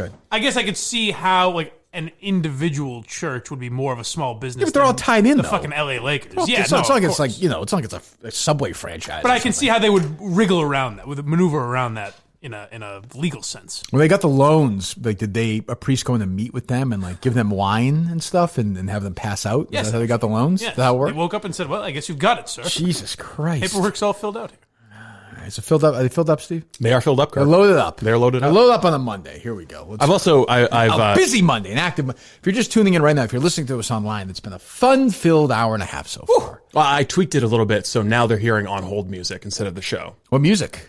I don't know. We'd have to call parody in. songs. We'd have to call in and find out. I don't think the call-in studio allows us to program what they listen to. Well, these people are not going to like that. Yeah, well, there could be a rebellion. Hello, good morning. You're first this week on the Kirk Minahan Show, presented by Barstool Sports. Hello. It's working out well. 701. Hello. Killed themselves listening to that hold music. What's going on? First one's not working out right. Okay. Try somebody else. You see who's going to be on Monday Night Football, by the way? I saw those guys. Dave and Roger will be watching. Who's that?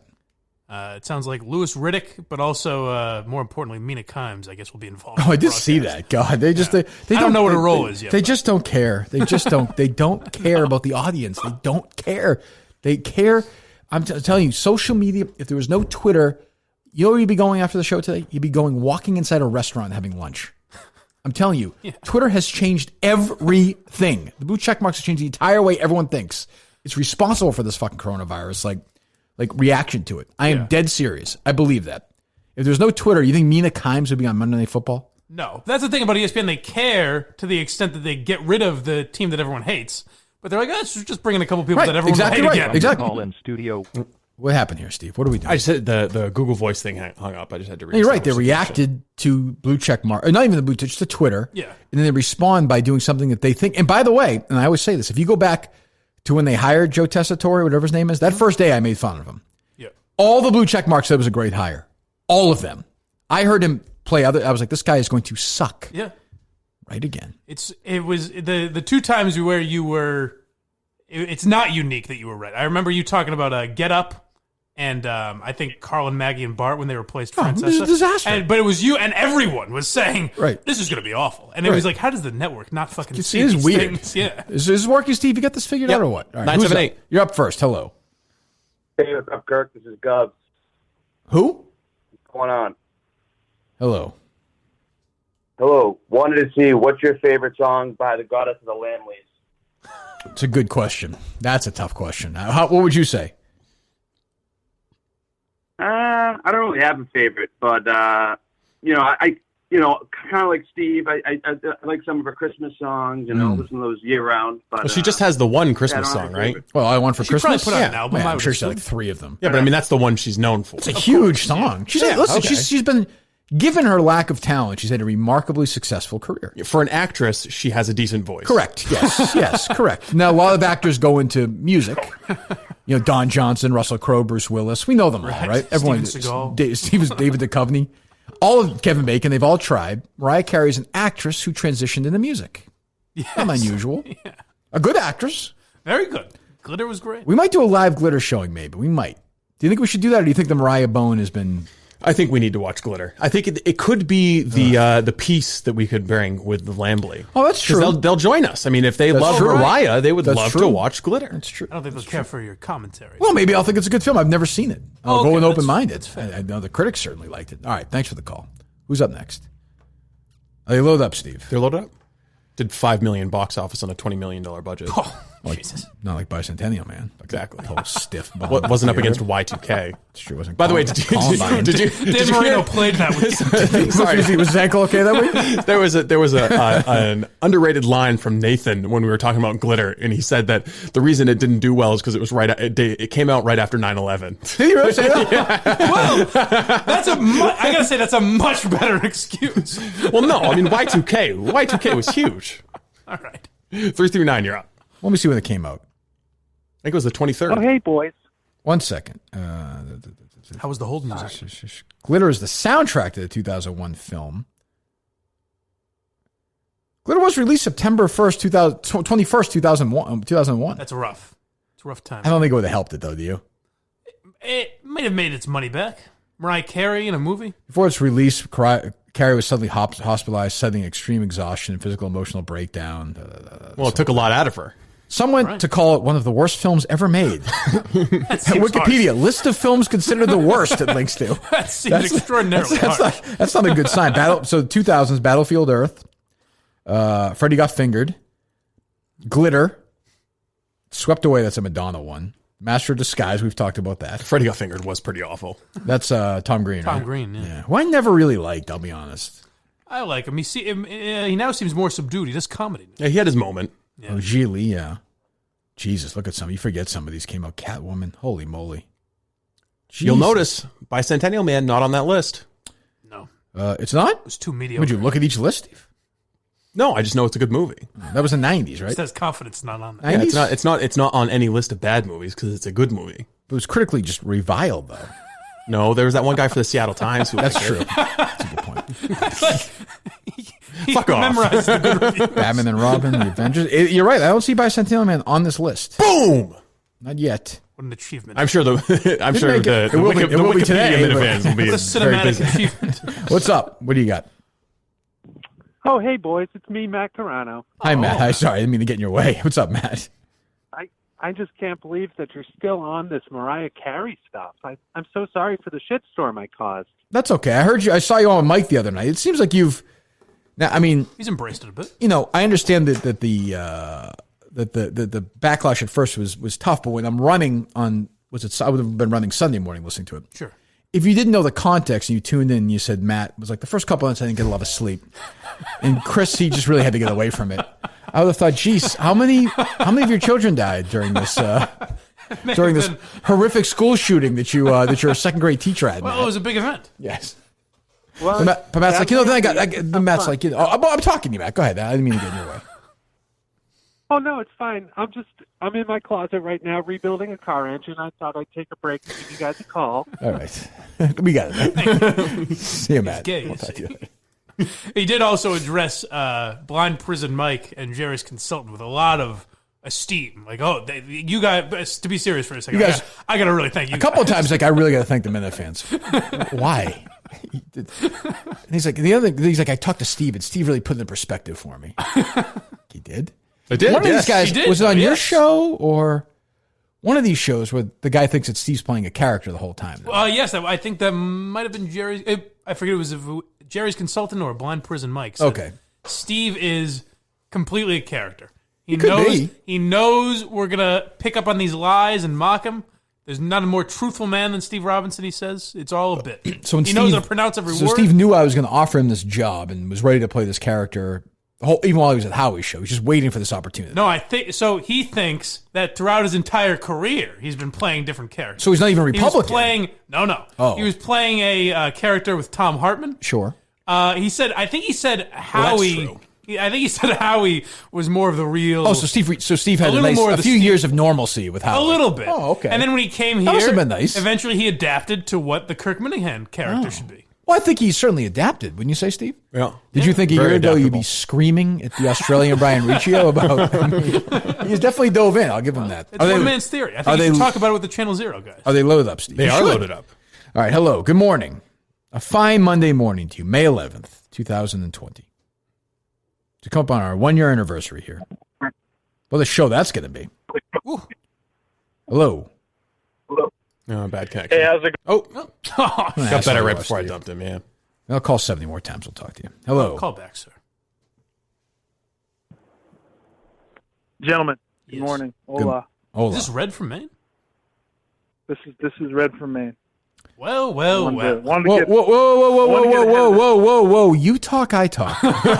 You Yeah, there you go. Thank talk, you. I talk. Thank you. Yeah. Sorry. What do you want? I mean, you call for reasons, right? You're you bring anything and be a drip. Yeah. What are you doing? Your fucking Zonker impression? Yeah, Do you have anything interesting to say or no? Sorry. I wanted to apologize for what Mike and I have done on Thursday nights. Okay. I think we don't apologize for that. That's a start. I think we've done great. That's a start. Okay, go ahead. I'm assuming that's why I made it to the Mount Rushmore or Mount Cuntmore of people you hate. Kurt. Wrong again, boy. Once again, I know you're a big star, but once again, stupid. Total Karen. It's such a Karen move there. What happened was, I did not. So I'm with Andy Mayo on this battle with Menners, right? Personally, look. You're a host. I'm a host. We're equals. But if I was in that situation, I would not go on a 3-on-1 attack on Mayo the other night. I felt like it was wrongly compared it to a gang rape earlier on that Friday show. 3 against 1 like that. I mean, Mayo was not wrong, and then you've got like you're shaming him. Menners is screaming, which you should have done. This is how at the start of the show. Red again. It's your network. It's your world. I'm just paying rent, motherfucker. You know what I'm saying? What I would have done was Menners hates Mayo right now. Mayo hates Menners. Me and this guy Zonker, we're going to stay the fuck out of it. And I like the Rundown show. It's a good show.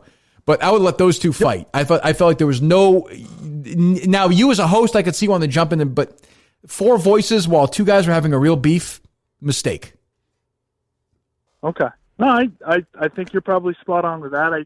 I was hoping maybe everything I was saying maybe might have been in jest. I don't know if I. I told you. Here we go. Let the backtrack start. What was it? Pretty funny. Well, no, I know that Mayo is a good company man, and this is how this goes. And to call him out for anything that would be, I think that maybe he probably could have done things differently. Is all that I'm saying. I didn't question anything this show was doing. Disagree. You were doing. We can play some of Red's audio, and he can tell us which part he was joking about. Yeah, play some of the audio. Let me hear some of the. I now understand. I didn't realize how much that Steve can really maneuver the facts and the information and get it to Kirk and filter it that way. Hold on. Good enough. We got enough. Is that a joke? No, that wasn't a joke. That was good job, Mike. Damn it. So give me an example, Red, of I'd be curious because look, if that's happening, obviously I'd like to know about it. Like, give me an example. So if I think it stems from Steve with when he was reading the DMs of the Minna ladies and stirred up the drama that way. That's what I'm saying. When you get facts wrong. What are we talking about? Fucking kidding me, Red? Are you fucking serious? You spent 10, 20 minutes of your show freaking out over that? What the fuck are we even doing here? What the fuck are we even doing here? This is goddamn ridiculous. You spent 40 minutes of your show screaming about how I'm a liar, and what you come up with is misreading the Minna ladies' DMs and knowing only 2 links? Are you fucking kidding me? Red. Let Steve talk. Steve talks and you talk. I talk, you talk. Go ahead. That's a fucking joke. Is that a joke? I mean, really, that's your example? I'm with Steve on this one. That was the example I used. That's a horrendous example. Steve has a lot to do. There's a lot of things going on. I don't think that he sees everything. He can't. So I think at times he gets things wrong. Information gets to you that's not. Yeah, but you make it sound like, you make it sound like he's Dick Cheney and I'm George W. Bush. You made it sound like it was devious. Yeah, like he's big elaborate lies. He's played some mind games where. There was a man named Red talking to a Mayo jar on Friday night. Is any of this? No, we can't do. No. That doesn't work. That doesn't work. You're letting me down. You can't have it that way. You know who you're talking to? I take all this seriously. Okay, yeah, this is very important. Okay. Well, no, okay, then it's not. Then it's all okay. Then it's all make pretend. Then it's either one or the other. You can't do it that way because you just said you were being serious about that. When you start playing then everything crumbles. House of Cards. Well, okay, but is it fair to say that Steve probably really enjoyed Friday night and seeing Mayo and Menners? So what? What does that have to do with that? Yeah, no, it was great having Mayo call me SS Robinson, and then Menners did. Sorry, Menners, Australian Brian Riccio comparing me to a Nazi officer, and you're just going, that's a good one. What would you call that? Well, that was a great impression, Steve. That was good. I don't understand. So he's mad at you, Steve, because you're calling him Brian Riccio. I don't understand. Ask him why. Ask him why he's Australian Brian Riccio. Guys, hold on. If we're talking about this really, it's a guy named Red in the Mayo jar and an Australian guy screaming. Why are we even having this conversation? What are we doing, right? Ask him why he's Australian Brian Riccio because he lied about it on your show several times. Okay, well, all I know is go ask him that. The only people. You say funny? Is that what you said? Try to dox anybody. Okay. I thought he was joking. MHB. Who you retweet all the time. So I don't know what Menners is doing, is not doing. I've just seen what I've seen. That's what I know. Well, you need to do your fucking research. You're gonna have a YouTube show on the Kirk Minahan Network, and you need to do your research when you have guests on. I guess I do. And I like the rundown. I'm a rundown. I like it too. I think it's a good show. Zonker, you got to tell Zonker. I like Zonker, but you got to tell him 50% less when he talks. Economy of words. That'd be my advice. He just came around on him a few. The most exciting part of the show was his exposition on just war theory. Yeah, it's just 76 reasons why war is. Jesus Christ. What's that? What's that, Red? Is it fair to be able to? Is it fair to be able to call out Mayo and just say that he was a humorless cunt about all this? Of course it is. Okay? I don't understand. Well, I mean, is the show still on the YouTube channel? Was it removed? Which show? Your show your show where this happened. The thing you just asked about, Friday night. Yeah, absolutely. Of course. So, of course. Well, let me ask you this. Conversely, is it fair for me to say I didn't like it and then have you have a conversation about it? Of course it is. And this is what I talked about earlier. And everyone's like, oh, you can't criticize. You can't be a contrarian. I asked Mike. All right, Red, I'll ask you. Give me another podcast that you like. Yeah. Name me another podcast you like. Another. I would say Quantum Week is a great podcast. Okay, well, whatever. Like, let's just pick a popular KFC Radio, that podcast, sure. Right? Is there a big community of people saying, geez, why isn't there enough people criticizing this podcast that we listen to and like every single day? The answer is no. It's only my podcast. Sure. As a matter of fact, I let you do it, Mayo do it, Menners do it, as much as you guys want. I would say it's historic, the access I let these people do this to. But no matter what you do, more people say, why isn't there more? And then if you agree, it's all of a sudden you're a sheep. Oh, you're a sycophant. No, you listen to the show every day and you're a fan of mine. Like, it's not, now I contend you've never listened to the show, but there are people who are real fans of the show. Sure. But I would say, hopefully I got the point across, even though I wasn't trying to talk too much on Friday night. The point I was trying to get across is that nobody allows us to do this, obviously.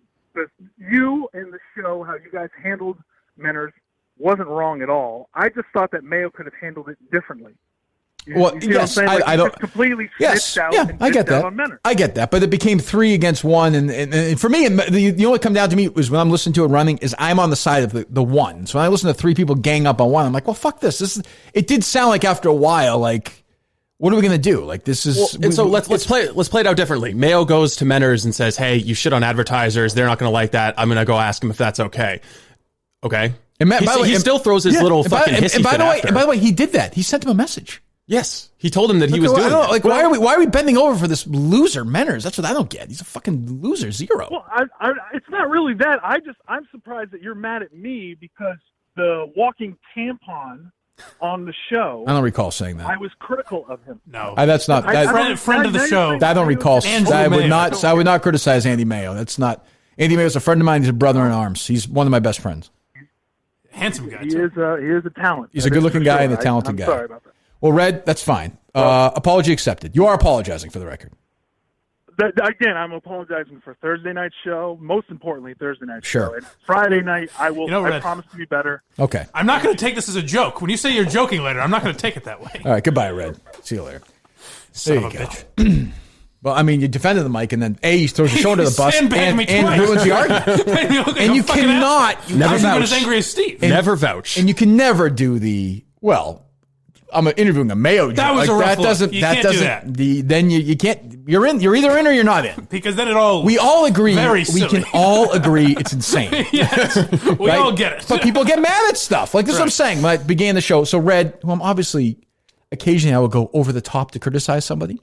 My guess is Red will run the 5K.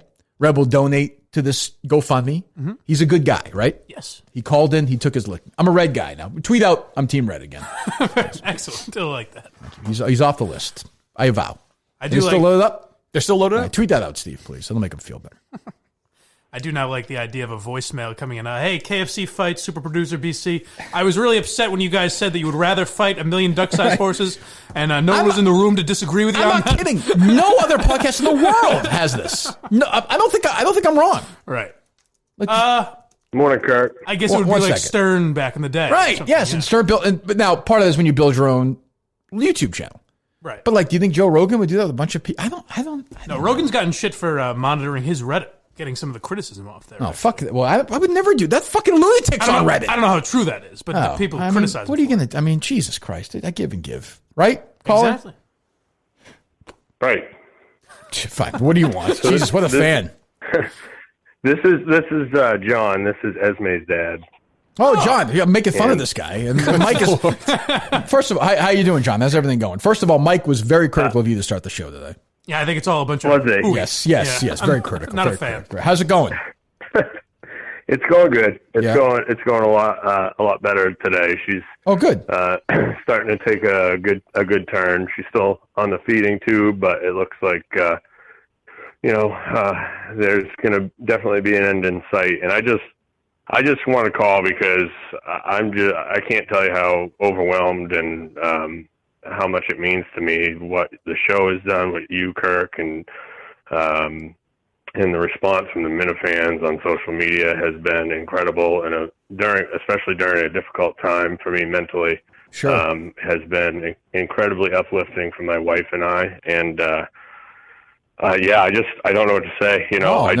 We're going to get. And then I know you said you got a long battle ahead here, and we're gonna try and help out the best we can. This is where like we've been fighting all morning with these dumb Minifans, but everyone gets together, and the people who love the show and know that, the fans, 99.99% of the fans are all great people, good people like you and your family, and we're going to do whatever we can. And I know I started the show by saying, I'm a dad and a parent. I'm lucky Kate and Harry have been healthy so far, thank God. But I can't imagine, A, going through this now, and B, going through it during this insane time in history. It's just I just can't. And it's so difficult. My wife is worn out. She's lonely. She can't even leave the room to walk the baby down the halls because of COVID. So it's not a small room, but it's not all that big of a room. So she's just, not in the greatest of space either. And so, it's definitely an unprecedented thing we're going through right now. But I know she's a fighter. She's been a fighter her whole life, just like Cullen. Correct. So she's going to get through it.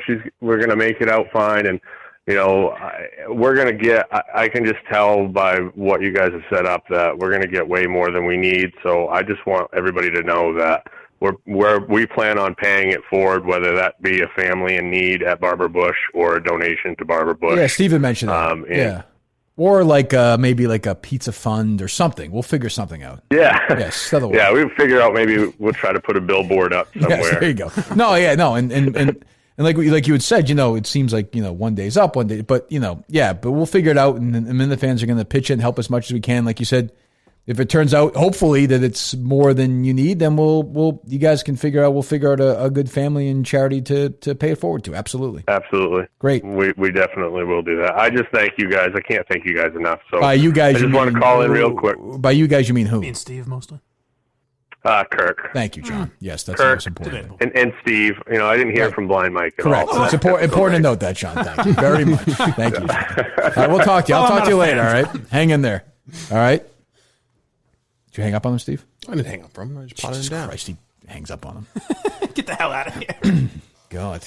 Critical Mike. I know. Well, they always are, aren't they? Well, his donation for me just doubled. It's true. He's made a lot of money. Hello, who's this? Hey, Chuck, this is Rodney. Hello, Rodney. How are you? Rodney Danger. I know it's Rodney. I knew which Rodney it was. I didn't, oddly enough. That was Rodney King. What's up, Rodney? How you doing? Hey, Chuck, I'm just calling from purgatory. Hey, Michael, stay away from those kids. Okay. This is rough. What are we doing? What are we doing here, Rodney? What are we doing?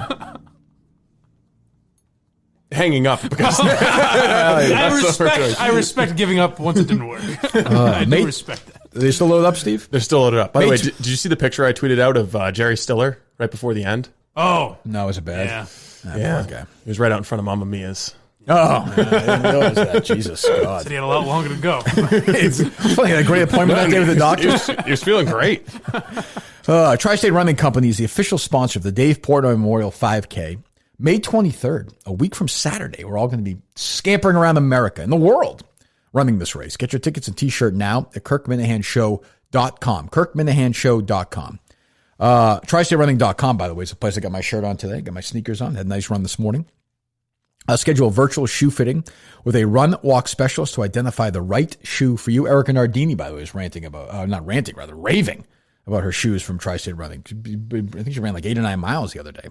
TriStateRunning.com. You enter the code KIRK, K-I-R-K. Complimentary gift. You get your shoes, you get your shirt, get your armband, get everything you need. Great socks. Cameron and the crew at TriStateRunning.com will take care of you. Great guy, Great interviewer, by the way. Fantastic interview. Some are saying the best on the YouTube channel. Oh, great interviewee as well. Yes, he is. Good the other night. Absolutely. That's right. Made his appearance on Mike and the Minute Fans. TriStateRunning.com. Enter the code Kirk, K-I-R-K, to get a complimentary gift. TriStateRunning.com, Kirk rather. Or no, I'm sorry, TriState Running, Jesus. TriStateRunning.com. Enter the code Kirk. Get that complimentary gift. And all your running needs, accessories at TriStateRunning.com. In the race, go to KirkMinahanshow.com. Before you know it, we'll be running. Hello. Who's up? Hello? Yep, what's up? Hey, quick question, Charlie from New York here. I see Ryan Whitney always liking a bunch of guys' tweets. Who? I was wondering what your relationship with him is. With who? If it ever, I didn't hear you, Ryan Charlie. Whitney. Ryan Whitney, yeah. Oh. Yeah. Yeah, he does it from time to time. I know Ryan Whitney. Would you guys ever have him on the show? Was my relationship with him? Is that what you said? Yeah, I was wondering Sexual. what your relationship Sexual in with him nature. is. We've made love many times. We've made love in every NHL arena. Really? Yes, we have. Now that's interesting. I blew him on the Zamboni once. I guess that's why he's liking all those. Yeah, well, tweets. I mean, listen, he appreciated it. It all makes sense now. Yeah, I probably should at some point. So I think we started messaging a little bit when I was still with EEI. And we were just every couple of months or whatever. And he's obviously he's a golfer. And I know Rear Admiral and Mike Grinnell, I know. Mm-hmm. It's just so I think sort of that I would have him on, sure. Yeah, I never think of that. We should at some point. He's kind of a funny guy. That podcast is crazy successful too. Jesus. He was supposed to be on EI for a minute, wasn't he, Ryan Whitney? Yeah, he was on a show that Ken Laird was doing, like a hockey Yeah. show. And then he wound up leaving. And I was like, I think he left and wound up, it was him, Rear Admiral. Because they started spitting. It was Ken, Rear Admiral, and fucking Ryan. Right, yeah. So Ken would have been Biz, I guess. Yes. So Ken was just like 2 hairs away from being Yes. part of Spitting Yes. Pig Legs. Yeah. Yes, Jesus Christ. And now he's with Greg Hill. But no, right. But no, Ryan seems like an awesome guy. You know, I don't know him very well at all. Incredibly successful. I mean, you liquor think? stores all through Massachusetts, you see that Pink that too, Whitney. yeah. And he had he played in the NHL forever, right? Yeah. So I mean, yeah, no, he seems like a good guy. I like that's one of those shows. Those guys all seem like awesome guys. I don't know Rear Admiral very well. I know He's Mike. the only one I do know, and he's very awesome. Yeah. And Mike, when we were looking for a producer for my radio.com show, before I kind of even talked to Steve or anybody else, Mike Grinnell was the first guy I talked to. And then he left to go move to New York. Yeah. I had lunch with him in Bradford one day. That's right. Yeah. So there you go. There's the full look. There you go, Charlie. Hello. Who's up? They still loaded up, Steve? They're still loaded up, Kirk. All right. Kirk. Yes. I've got a scorching hot take for you. How are you? Sounds like it's about. I'm doing pretty well. Where are you calling from this morning? I'm calling from Pittsburgh. Pittsburgh, Pennsylvania. Home of Mark I was Madden. saying Madden Home country. of Mark Madden, Ken Laird. I've seen Bruce Springsteen there a few times. Pittsburgh. It's where Roberto Clemente played baseball and Terry Bradshaw played football. All true. Beautiful city. Bruno Sammartino, I all believe, that is is from true. Pittsburgh, I can back that up. That's all true. Thank you. Thank you. It's, But it's nice to have you. Scorch my away. scorching hot take for you is Blind Mike deserves a raise. Yeah. All right. You know how much he Big makes? big time gearhead. Whoa, I'm loving this. This is Okay, it's all well- going to come crashing down very soon. Tell me why you should get I don't think it is. I don't think it is, Mike. this. Okay. Tell me why you should get a raise. So I'm thinking, the amount of content he creates by being so talentless, Uh-huh. Yeah, probably okay. 40% of the show. I got very cocky. If he had a shred of talent, he may contribute 2% to the show. I didn't think of it that way. But having no talent at all, he's able to every day when I fire up the old podcast machine, I do it to listen to your takes, obviously, and to listen to people across the country shit collectively on Blind Mike. The world sometimes, I yeah. should've- So you're I should've saying suspected Well, that. having no this? talent is a talent. How about this argument? Exactly. He's so untalented.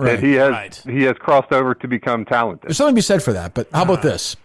How about if we pay him less? He accepts it because he has nowhere else to go and he gets upset about it. It might lead to good content as well. Did you ever think about that? That would be funny. Mike. That does sound He's funny. put me. He's boxed me in here. I had not thought of that. Yes. That's the first thing I That's thought. why your name's on the show and mine's not. Yes. Thanks for the call. I like this guy. That was a very funny answer. He's boxing me in. Somehow the gearheads are the least helpful callers for you. You know what? Let me check with management at Barstool. I'll go way up and see what they think about a potential pay cut from Mike. Well, they have been asking about some cost-saving maneuvers that we can make. Yes. They suggested a few, as a matter of fact. They learned from me in that when presented with a good point, there wasn't a reason. I think so. That was a funny caller. I like that guy. Hello. Mike should get a raise. I got fine when everything gets back to normal. Sorted. Yeah, why not? All right. You go right to Erica, make the case. Now we're cooking. Yeah. Erica, you remember me? Yes. What'd you say to her that time? Pitch me on this, please. Why don't you tell me why I need a raise? That's a good moment. That was funny. See, this guy's a content machine, Steve. You're damn right. As he said the other night, Mike into the fence. He's the engine that drives the ship. I certainly didn't say that. You heard that, right, Steve? I did, yeah. Go back and listen. I was wondering how your reaction was going to be to that. What are you going to do? I mean, really? Yes, well, play the cut, I would say. Good morning. The straw that stirs the drink. Yes. Let's Good play morning. all that. Many drinks. I wouldn't mind a Jeff's Pizza right now from Madawaska. No. I really like that pizza. I would say Jeff's Pizza. But we also like our Big Rick's as well. Yes. Hello. Good morning. Hello? Hello. It is I, Elba. Okay. Hello, Alba. How are you? You'd be busy Oh, I'm good. trying to get toys to. I'm sheetrocking Mr. Geary's basement. Oh, really? You see, you tell me you're not doing that, but now you're confessing to the boys. Sheetrock makes me wet. I'm sure it does. I figured it would. You know? Okay. What did you say? Hi. How was Mother's Day, Alba? Did you get to see your mom? Oh, it was nice. I had 2 Cokes in my pussy. Jesus Christ. That's where you told me you went to see your mother. I thought you said 2 Cokes. I was like, the 2 cans? That's What's her accent? She's got a very thick accent. It's more troubling, I think.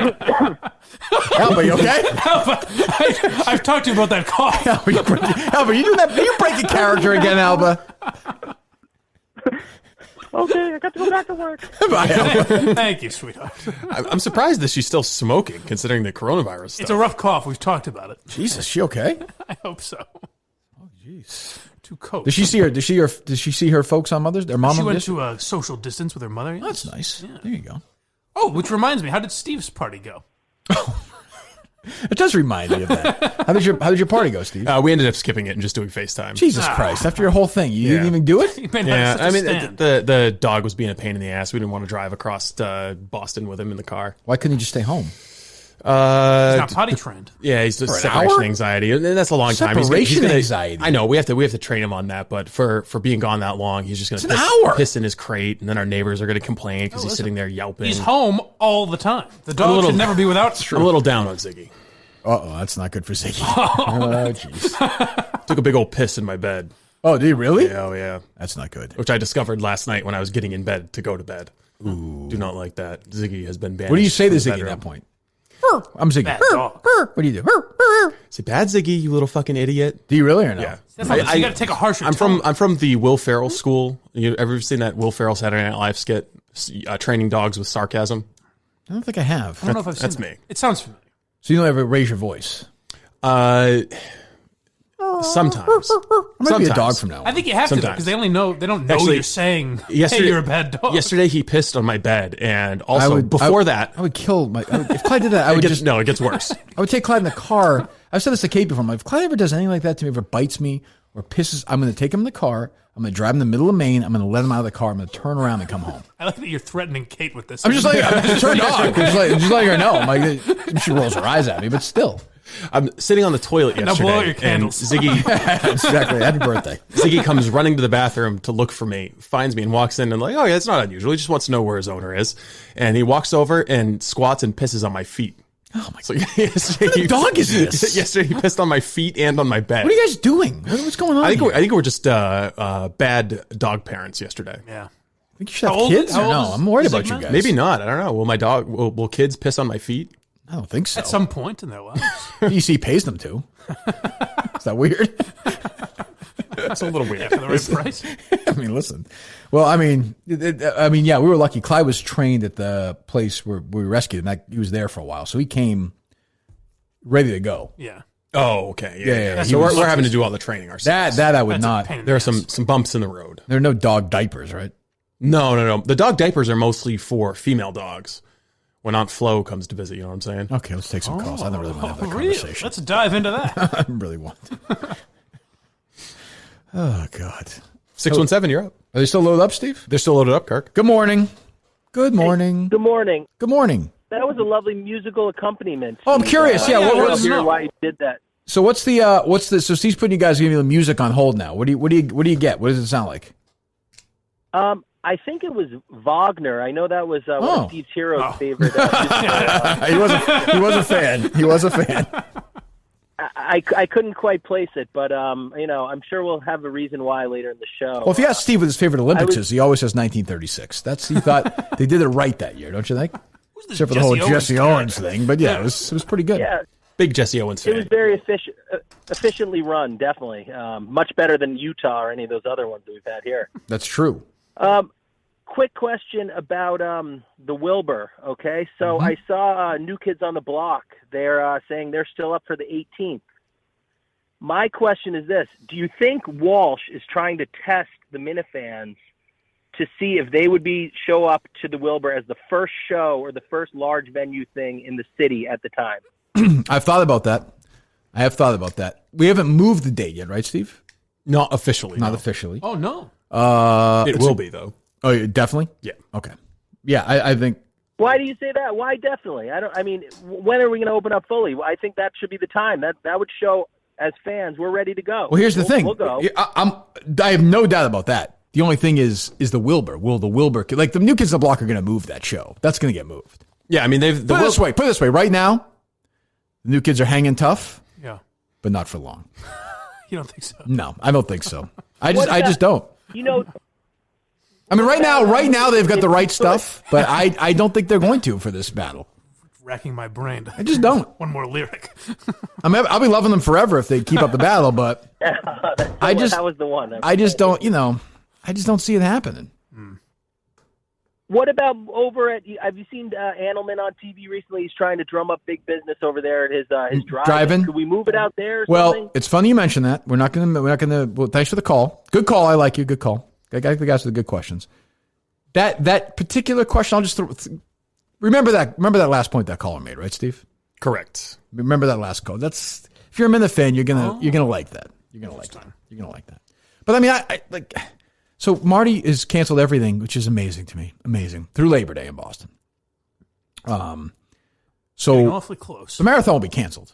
Yeah, I mean they're going to cancel everything in Boston on Labor Day, but then a week later they're going to bring the entire world into the city. Yeah. Not a chance. I mean, this just sounds so dumb. Well, we're free then. Everyone can come back. So you can't even invent a event designed to spread coronavirus like the Boston Marathon. Like all these people are just like thousands and thousands of runners are just going to get together with a bunch of people on the sidelines and everybody's going to mingle together. Impossible. Unless it was inside, maybe. The only thing saving it would be is if some report comes out saying, actually, you could be outside all day, but just being inside. But so here's but the even thing. then there'll be 6 reports. Like there's going to be no definitive. There's been nothing definitive, you know? I get where that guy was going, which is we're pussies because we're going to try and move the show again, and we should say, hey, fuck you, Marty Walsh. I don't think he was saying seems that. like he had a polite It seems like that's what he was getting at, that we should just do it as like a symbolic But the Wilbur, won't Walsh. do that. Exactly. I mean, listen, if the Wilbur said, you can do the show September 11th, we'll allow you guys to do it, we're staying out of the way, I would definitely consider it. Yes, but I think mind risking a few lives. I think that the weekend that we're going to pick will be better for the Minifans in the end because hotel rates will be cheaper than they were going to be for the September 11th week. 6 degrees outside, but the other problem would be fortunately we'll be inside. That's things open. If you can start rehearsing a week before, you're not going to be able to do it. No, I don't think so. So we'll see. Right now, I'd say it's on life support for.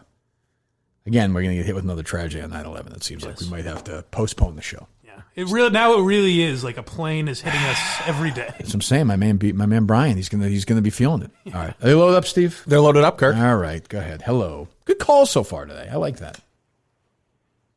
Hola. All aboard. How's it going, Kurt? So I wanted to open up answer. A formal investigation on Steve Robinson. Sure.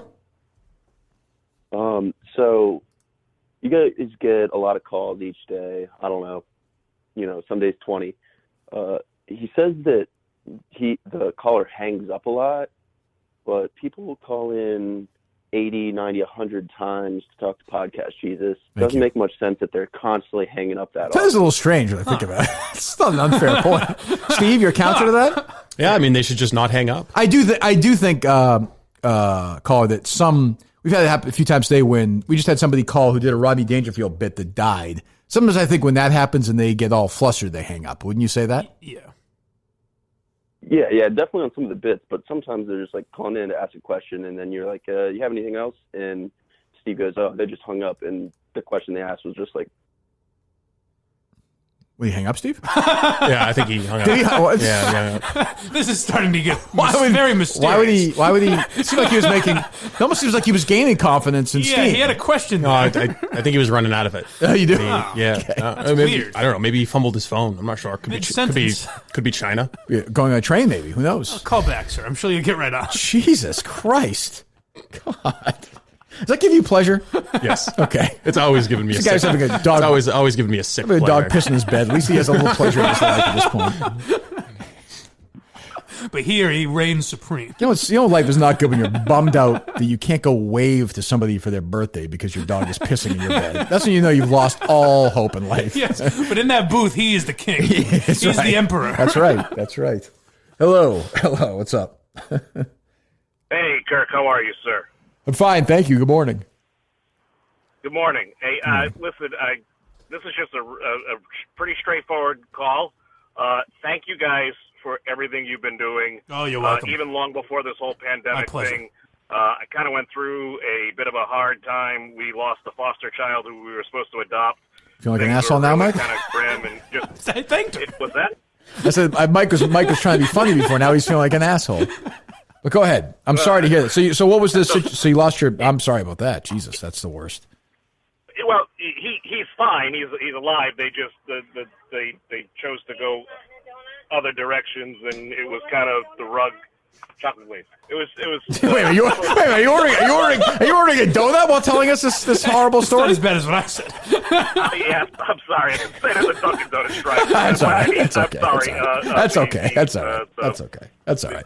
No, I'm glad that if we can. It happened, and literally came out of the court when that day happened, and was able to download the cast that day. That was back in November. It's just been it's been great, and I'm glad to hear you're doing well. It's absolutely hilarious. The music on hold. I mean, I understand that's part of Steve Robinson's greatest hits, but right. No, great stuff. Good. Thank you so much. All right, anytime. And, get your coffee. appreciate it. All right, we'll talk to you later. Thank you. There you go.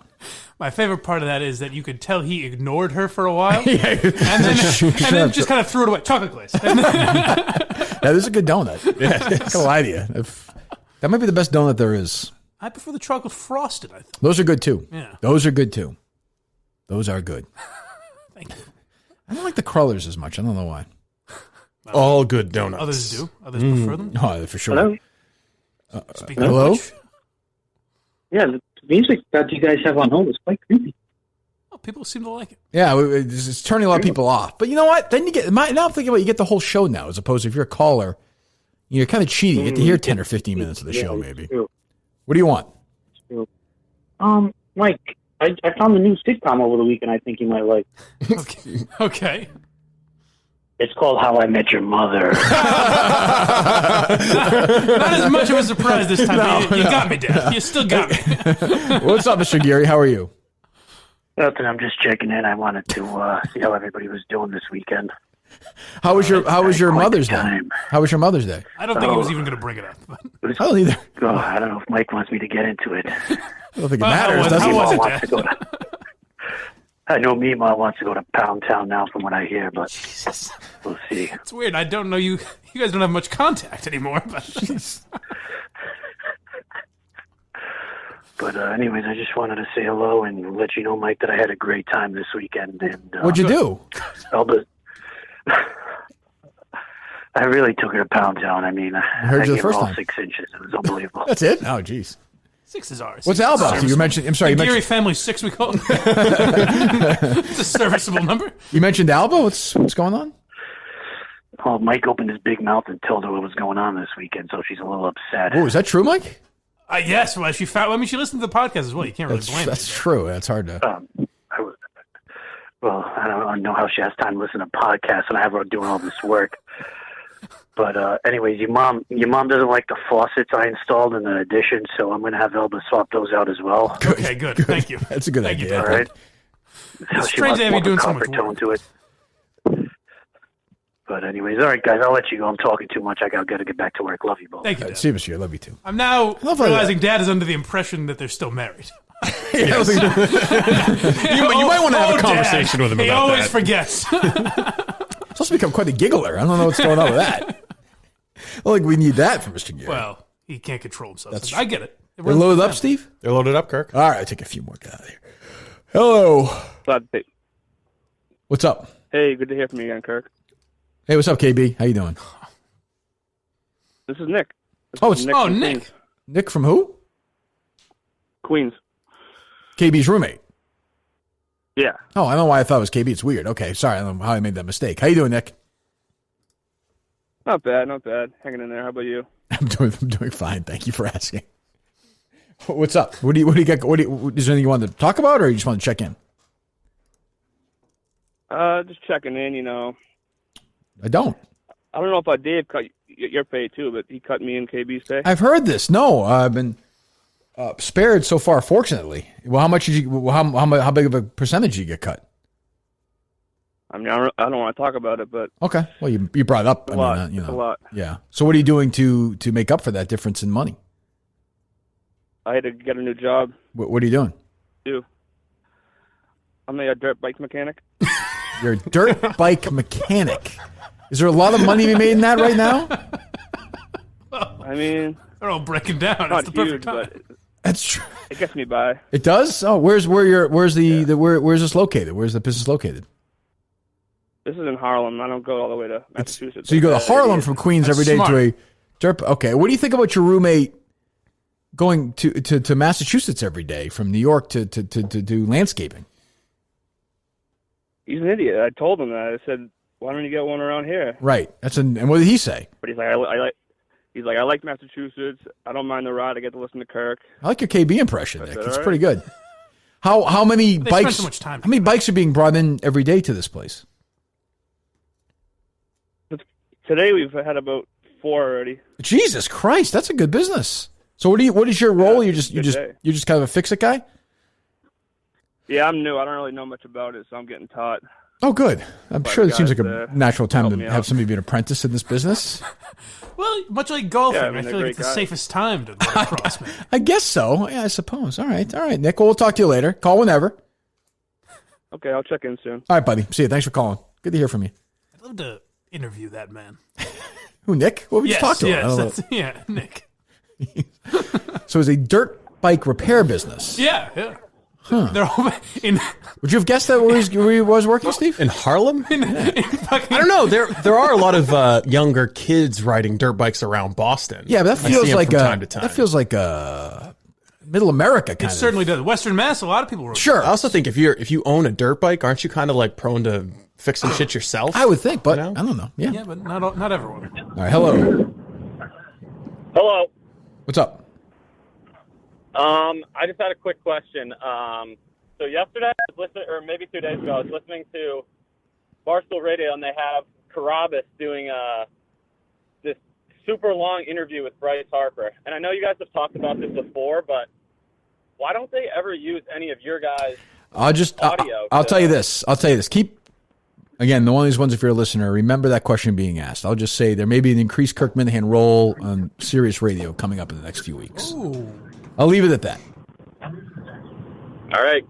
Kirk, it's PK, by the way. Thank you. PK. I don't know who that is. The famous PK. From From Mike Mike and the legendary Minifans. Mike and the Minifans Oh, regular. yes. Yeah. How's it going, PK? You live in Puerto Rico or something? Is that right or no? No. Is that right or no? Nobody has I'm graduating college. I'm graduating college on Sunday. Oh, congratulations. What college is that? Providence. Why did I say Puerto Rico? What am I doing? He's been to Puerto Rico.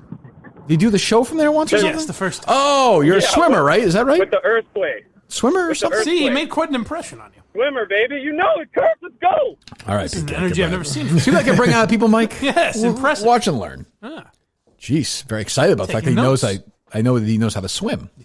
He's in Puerto Rico. I don't know why I remember that. Who the hell knows? It's why an I odd thing to remember, but Guy is a big star. There will be something you don't remember where I'll say, but you remembered PK was a swimmer. True. There you go. File that out of the way. They still load up, Steve. Yeah, almost. All right, good. We'll take a few more. Good. We'll get out of here. I wonder if people will hang up more quickly when they don't hear the show. Well, the regulars might think they're on the wrong line or something. That's true. Hello. Hey, what the heck? What is with this music? There you go. Steve, go ahead. Well, you made the decision without talking to me about it, so go ahead. Yeah, I think people get to hear the show before it's actually officially published, and this way they kind of come in cold. That way somebody doesn't, hang out on hold for 15 minutes and hear a bunch of the show. It's bringing equality to the listener experience. In order to comment on previous callers. Well, why'd you call in the first place, though? You must have the point. Were you just calling to wait? For Mike. What? I have a question for Mike. Well, ask Mike a question. Go ahead. Hey, Mike, is your mom like a Stop and Shop kind of girl or a Big Y kind of girl? That's a good question. You know what? I'm going to answer this. I'm going to predict. Please. I'm a Big Y guy. Right. I'd like to think she's a Big Y girl. It's interesting, Kirk. I've always found it odd that she's never really picked one. She goes back and forth, kind of. Jesus. Oh, that's disgusting. That yes, is. I would agree. That is. You got to pick a side in this war. I'll tell you why. In East Meadow, across the street from each other. Ooh, facing off. Yep. I like Big Y. Yeah, it's fine. Although I hate all I go to the supermarkets ones in now. East Meadow, and I just want to know which one I should camp out at. So. Well, hey, it's sitting right in the middle of the road. Either way. You never know. You'll see her coming. Oh, hey, guys, by the way, I was on my way to Big Y in East Meadow, Uh-huh. and I got in the car, and before I could put on the podcast, Blinded by the Light by The Weeknd was playing, so I changed it and put on the podcast, and when I got back into the car, Circles by Post Malone is playing. So if you guys ever do a Hammer episode again, you can keep the same music. Did I miss something there? I don't The Post Malone reference? The Weeknd did the song do the Bruce song Blinded by the Light? Is that true? I assume that's a reference to me, but the other one I don't get. Oh. I think we did in the Hammer episode. One of the songs was Post Malone. Yeah, I know that. You referenced. But Blinded by the Light, the Bruce song, The Weeknd, is a cover of that? Because he was in the car on his way to the grocery store and heard these All right, songs. we've done this too much. Okay. No, sir, call back. What did you mean? A lot of Big Y talk. Jesus Christ, the sponsor of the show. Hey, Steve. Yeah, what's up? Did you write the foreword for that Chappaquiddick book? Yes, he did. No, I don't know what you're talking about. You don't know about Chappaquiddick? No, I know about Chappaquiddick. Are you talking about Demore's book, Senatorial Privilege? Yeah, I thought I saw your pen name on the cover. No, I was like, when Demore wrote that, I was like, no, but they did not even live. But how he wrote a forward for the updated. Oh, version. yeah. No. Which I read and was excellent. It's an excellent book. Well written. Well, he did.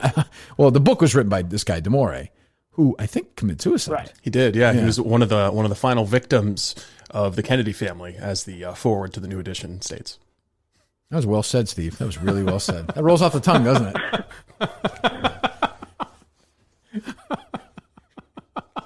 How about Howie and Trump the other day? Oh, big moment, yeah. Jesus. A big moment. Getting letters from POTUS. That's good. Wow. That's good to know. President Trump's concerned about right now. He's got a lot of extra time on his hands. You got to keep the base happy, you know? That's true. All right. Good call. Good calls today. What do we got? Yeah, they're still loaded up. All right. Why not? There's one here with the area code 61. I don't know if I trust that one. I think I'm going to pick that up. The area code is only 61? Just 61?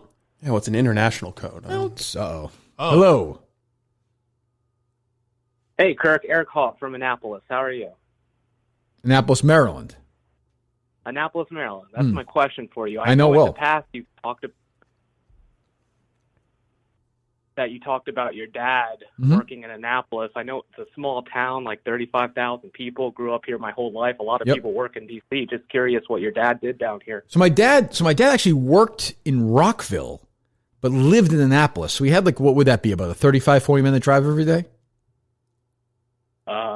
Probably back then, yeah. Now it's probably like 2 hours. Yeah, that's probably true. So this was in the late 90s. He would fly out on Southwest out of Providence Monday morning and fly back Friday night or Saturday morning back to Boston and go spend the week in Annapolis.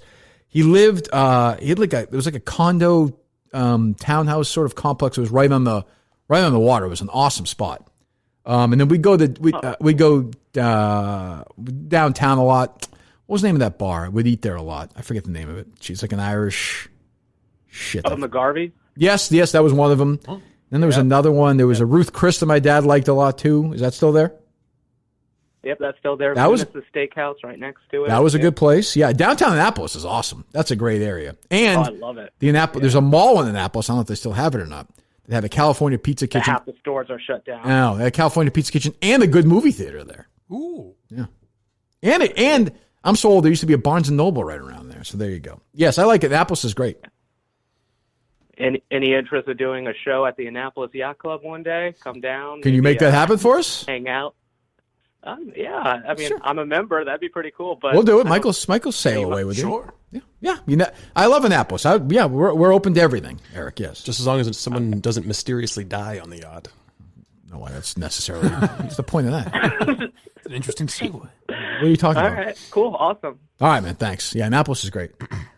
It's funny though now because of Madawaska and Colorado. When he said 35,000, I was like, "That's not a small town." No, Annapolis is that's a hub of Annapolis. I'm surprised it's only 35,000. That's a big college town. I mean, Naval Academy. That does seem like a lot of people for a small town. Like, I wouldn't consider that a small town. No. But it is smallish. It's a nice town. Yeah, I could live. Put it this way, I could live there. It's on the I could live there list. Somebody says town, I could live there. Hello.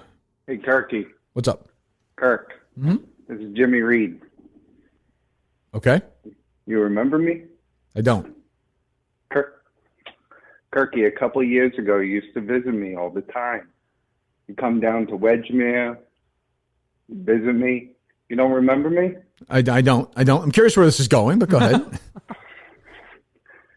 See, now this is awkward. I'm trying to figure out what I can do to get you back. I'll tell you, I got a new train, okay? Mm-hmm. The MBTA, they put a lot of money into new trains. I got a new train. You have any interest coming down to Wedgemere, visiting me, getting lunch? No, I got the joke, but I don't know, like... Wait, is he a train conductor? Do you work at the train station? Are you a train, or are you somebody who lives on right next to the train tracks?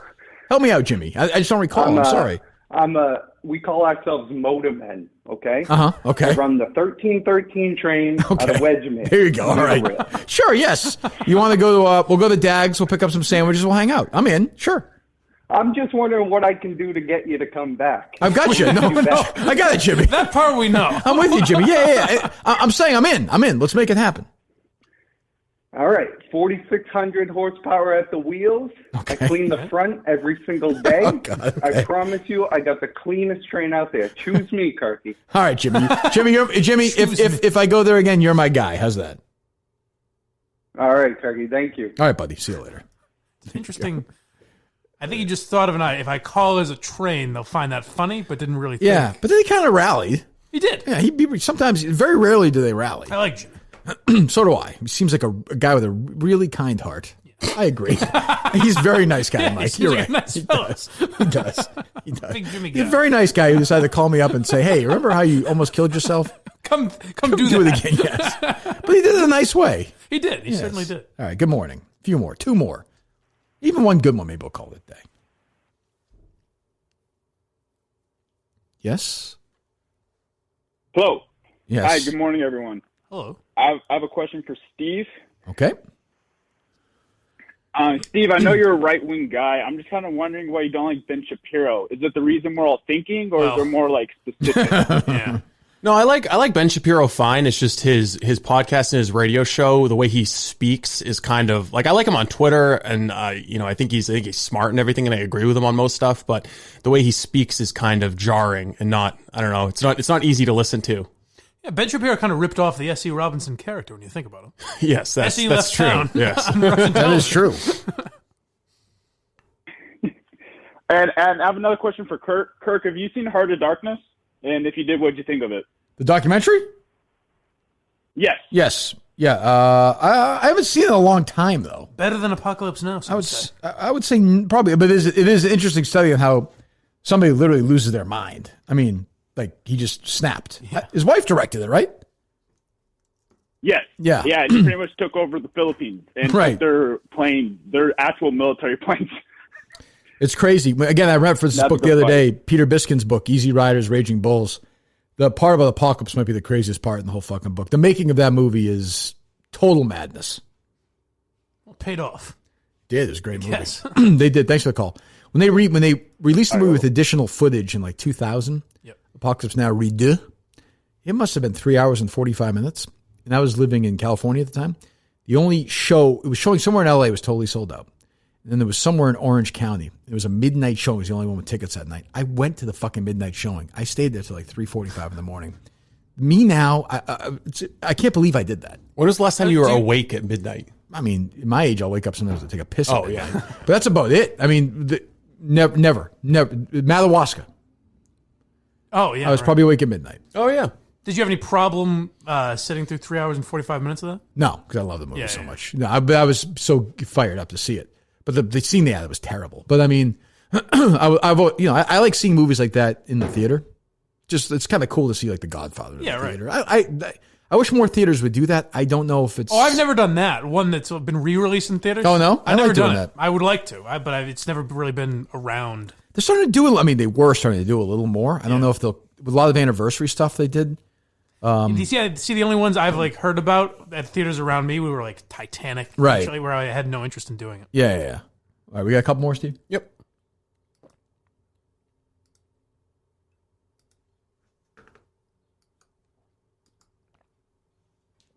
You can take them if you want. Hello? Swish. Oh, Fucking hey, it's swish.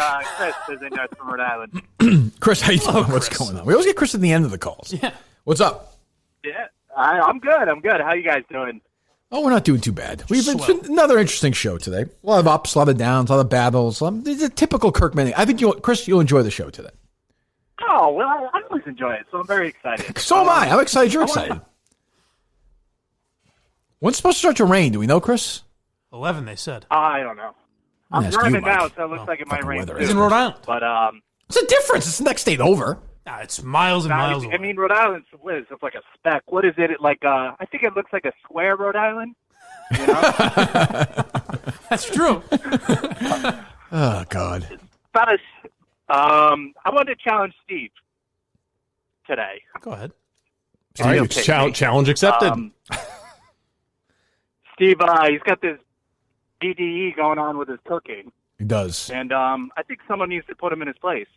Are you challenging him, Chris? A cook-off. I am challenging. I want a cook-off and a blind taste testing. All right. That's perfect. I know who can do the blind tasting. I stayed right out of it. I like this so far. So would you be willing to do it on the YouTube channel, Steve? Would you do an episode, Cooking with Big Steve, with a guest? Yeah, for sure. I mean, so are you saying that you're going to be the person who does the cook-off?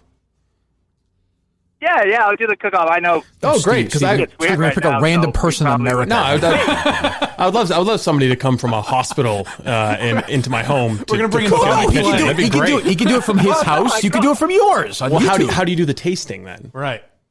I am a visiting nurse, so I come to your I have to home. go to both. Yeah, Mike has to go to both. But then I know who's who. Well, why don't you do something? How about this?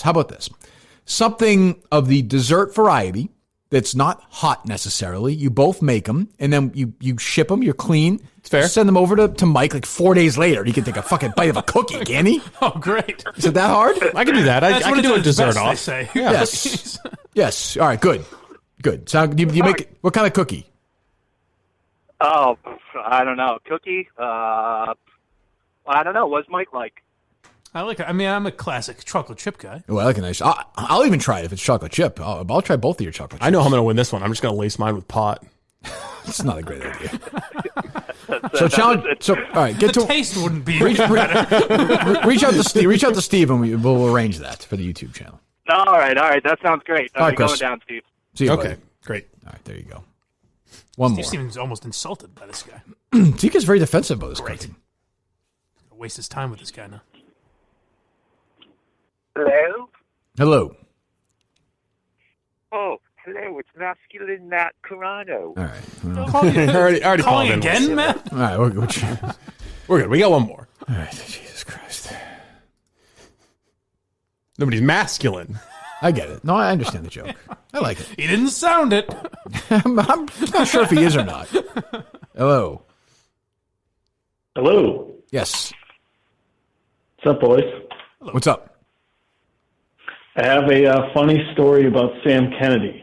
Oh well, I'm here to hear it. Let's hear it. He has always been a hoot. Did that with him So- dying or no?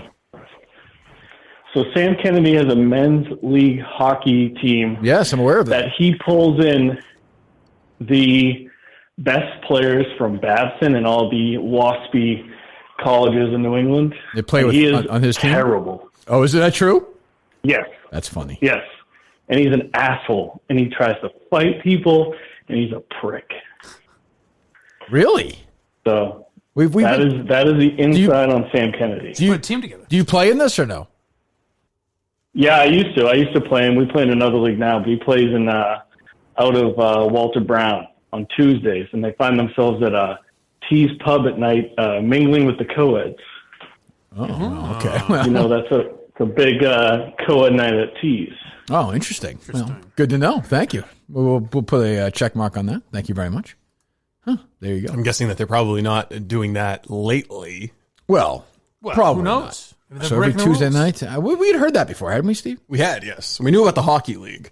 I can see him be one of those guys who gets like a doucher ringer, totally team. hardo. Yeah. He sucks. He gets these great guys to play with him. I could see that. He's definitely seen that kind of guy. You think? Because it seems like he's a guy that wants people to like him so badly. Do you think he's actually an asshole to his teammates? Oh no, not to his teammates. No. I mean, he gets like no. I don't. But I could see him like getting the best local players on his team. Oh, for sure. Other guys are just like guys who work trading on the Red Sox clout. Yeah, like I could see Former that. Bruins. Hey, I hate guys like that. You want some season tickets or something? Right. You come play with us. Jesus. Well, ExpressVPN, expressvpn.com/Minahan, expressvpn.com/Minahan. Plain and simple, your online activity protected, pornography there. I think ExpressVPN, you can almost now go into the computer and have sex with these people. Yes. I think we're almost at that point. Exactly We're not there correct. yet. Yep. Yeah, I think it'll give you an added layer of protection if you're doing like VR porn, because that is a thing. It You is. have a virtual reality headset. I'm not there yet. That seems like a very sad image, me naked with my socks on. Yeah. Doing that. It's a little too much. It's one that there will probably be on Twitter later. There's that moment In after some you, form. sometimes I remember when you had your, if I was away, say at spring training or something, Right. and I would have back when I was even writing, doing the show in the morning, and I had my computer with me, the laptop or whatever. Yeah. And sometimes the search for pornography would be so long sometimes that my legs would begin to burn because the computer would be hot. I know the feeling. Yes. Because I'm not somebody, I take my time. You're trying to find the exact right prostate simulation video. Yes, the right, because like if it starts right away with fucking, I can't do it. Same Can't here. do it. And if Have you're in you a seen- certain category, you're like, I've seen this one. Yeah, before. I've done 'Cause a lot this. of the recommendations are the Yeah, same. I've run out of pornography. Yeah. Like I've almost broken it. You've seen it all. Yeah. But once in a while when you do find a thing and you're done, when you're done, sometimes you click off, you actually see your own image in the reflection in the computer. It's just the saddest, like you're just disgusting. You come and like you're just like, what did I just do? I have that feeling. I don't see myself, Right. luckily, but I do have that feeling every single What time. did I just watch? Yeah. Why did I participate in this event? I didn't Why do I need have this need to have this thing release from my body? Now, the thing about expressvpn.com/Minahan is that But when you are doing that, you can also, I don't know how it works on Android, but I'm pretty sure it's just, you go to settings and you can figure it out. But on iPhones, you can set it up to work with a VPN. Right. So if you're like looking at VR porn or something on your phone. pretty interesting, actually. Yeah. So you can like that. you can mask your internet traffic when you're using your iPhone or any Plus mobile device. plus the all the Netflix stuff all over the world, all those shows. So You we have can all see that stuff. Goodfellas if you set your So wait for that address review, by in the the way. United Kingdom. Oh, yeah. Where the hell is Kingpin Pete? Reach out with that fucking. I'll text him. And by the way, almost like he's not a reliable person. What the fuck? People message me all the time asking about what's the promo code for ExpressVPN. It's expressvpn.com/Minahan. This is one of the few sponsors It's not Kirk. that does not use shake it promo up. code Kirk. Yeah, why is that? If you use promo code Kirk, you're actually giving credit to Charlie Kirk. No, we don't want to do that. No, he's good. He's good. He's not afraid. ExpressVPN.com/Minahan. MINIHANE. Fuck Charlie Kirk. Fuck because of Kirk with ExpressVPN, where you can have sex and it's actually protected. If you video it and send it to your family and friends, you're totally safe if you do that, I believe, right, Steve? Correct, yes. Good.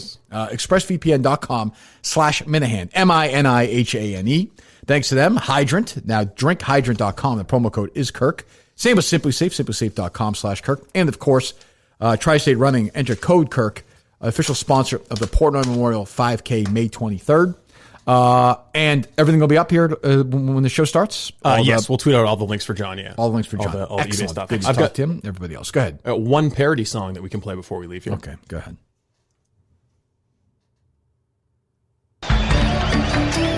Hold on, is this a sequel? Yes. Wow. No, I tease that for tomorrow. That's a good tease right there, Steve. I like that. Is it good? Yeah, it's pretty good. Wow. By the same guy or no?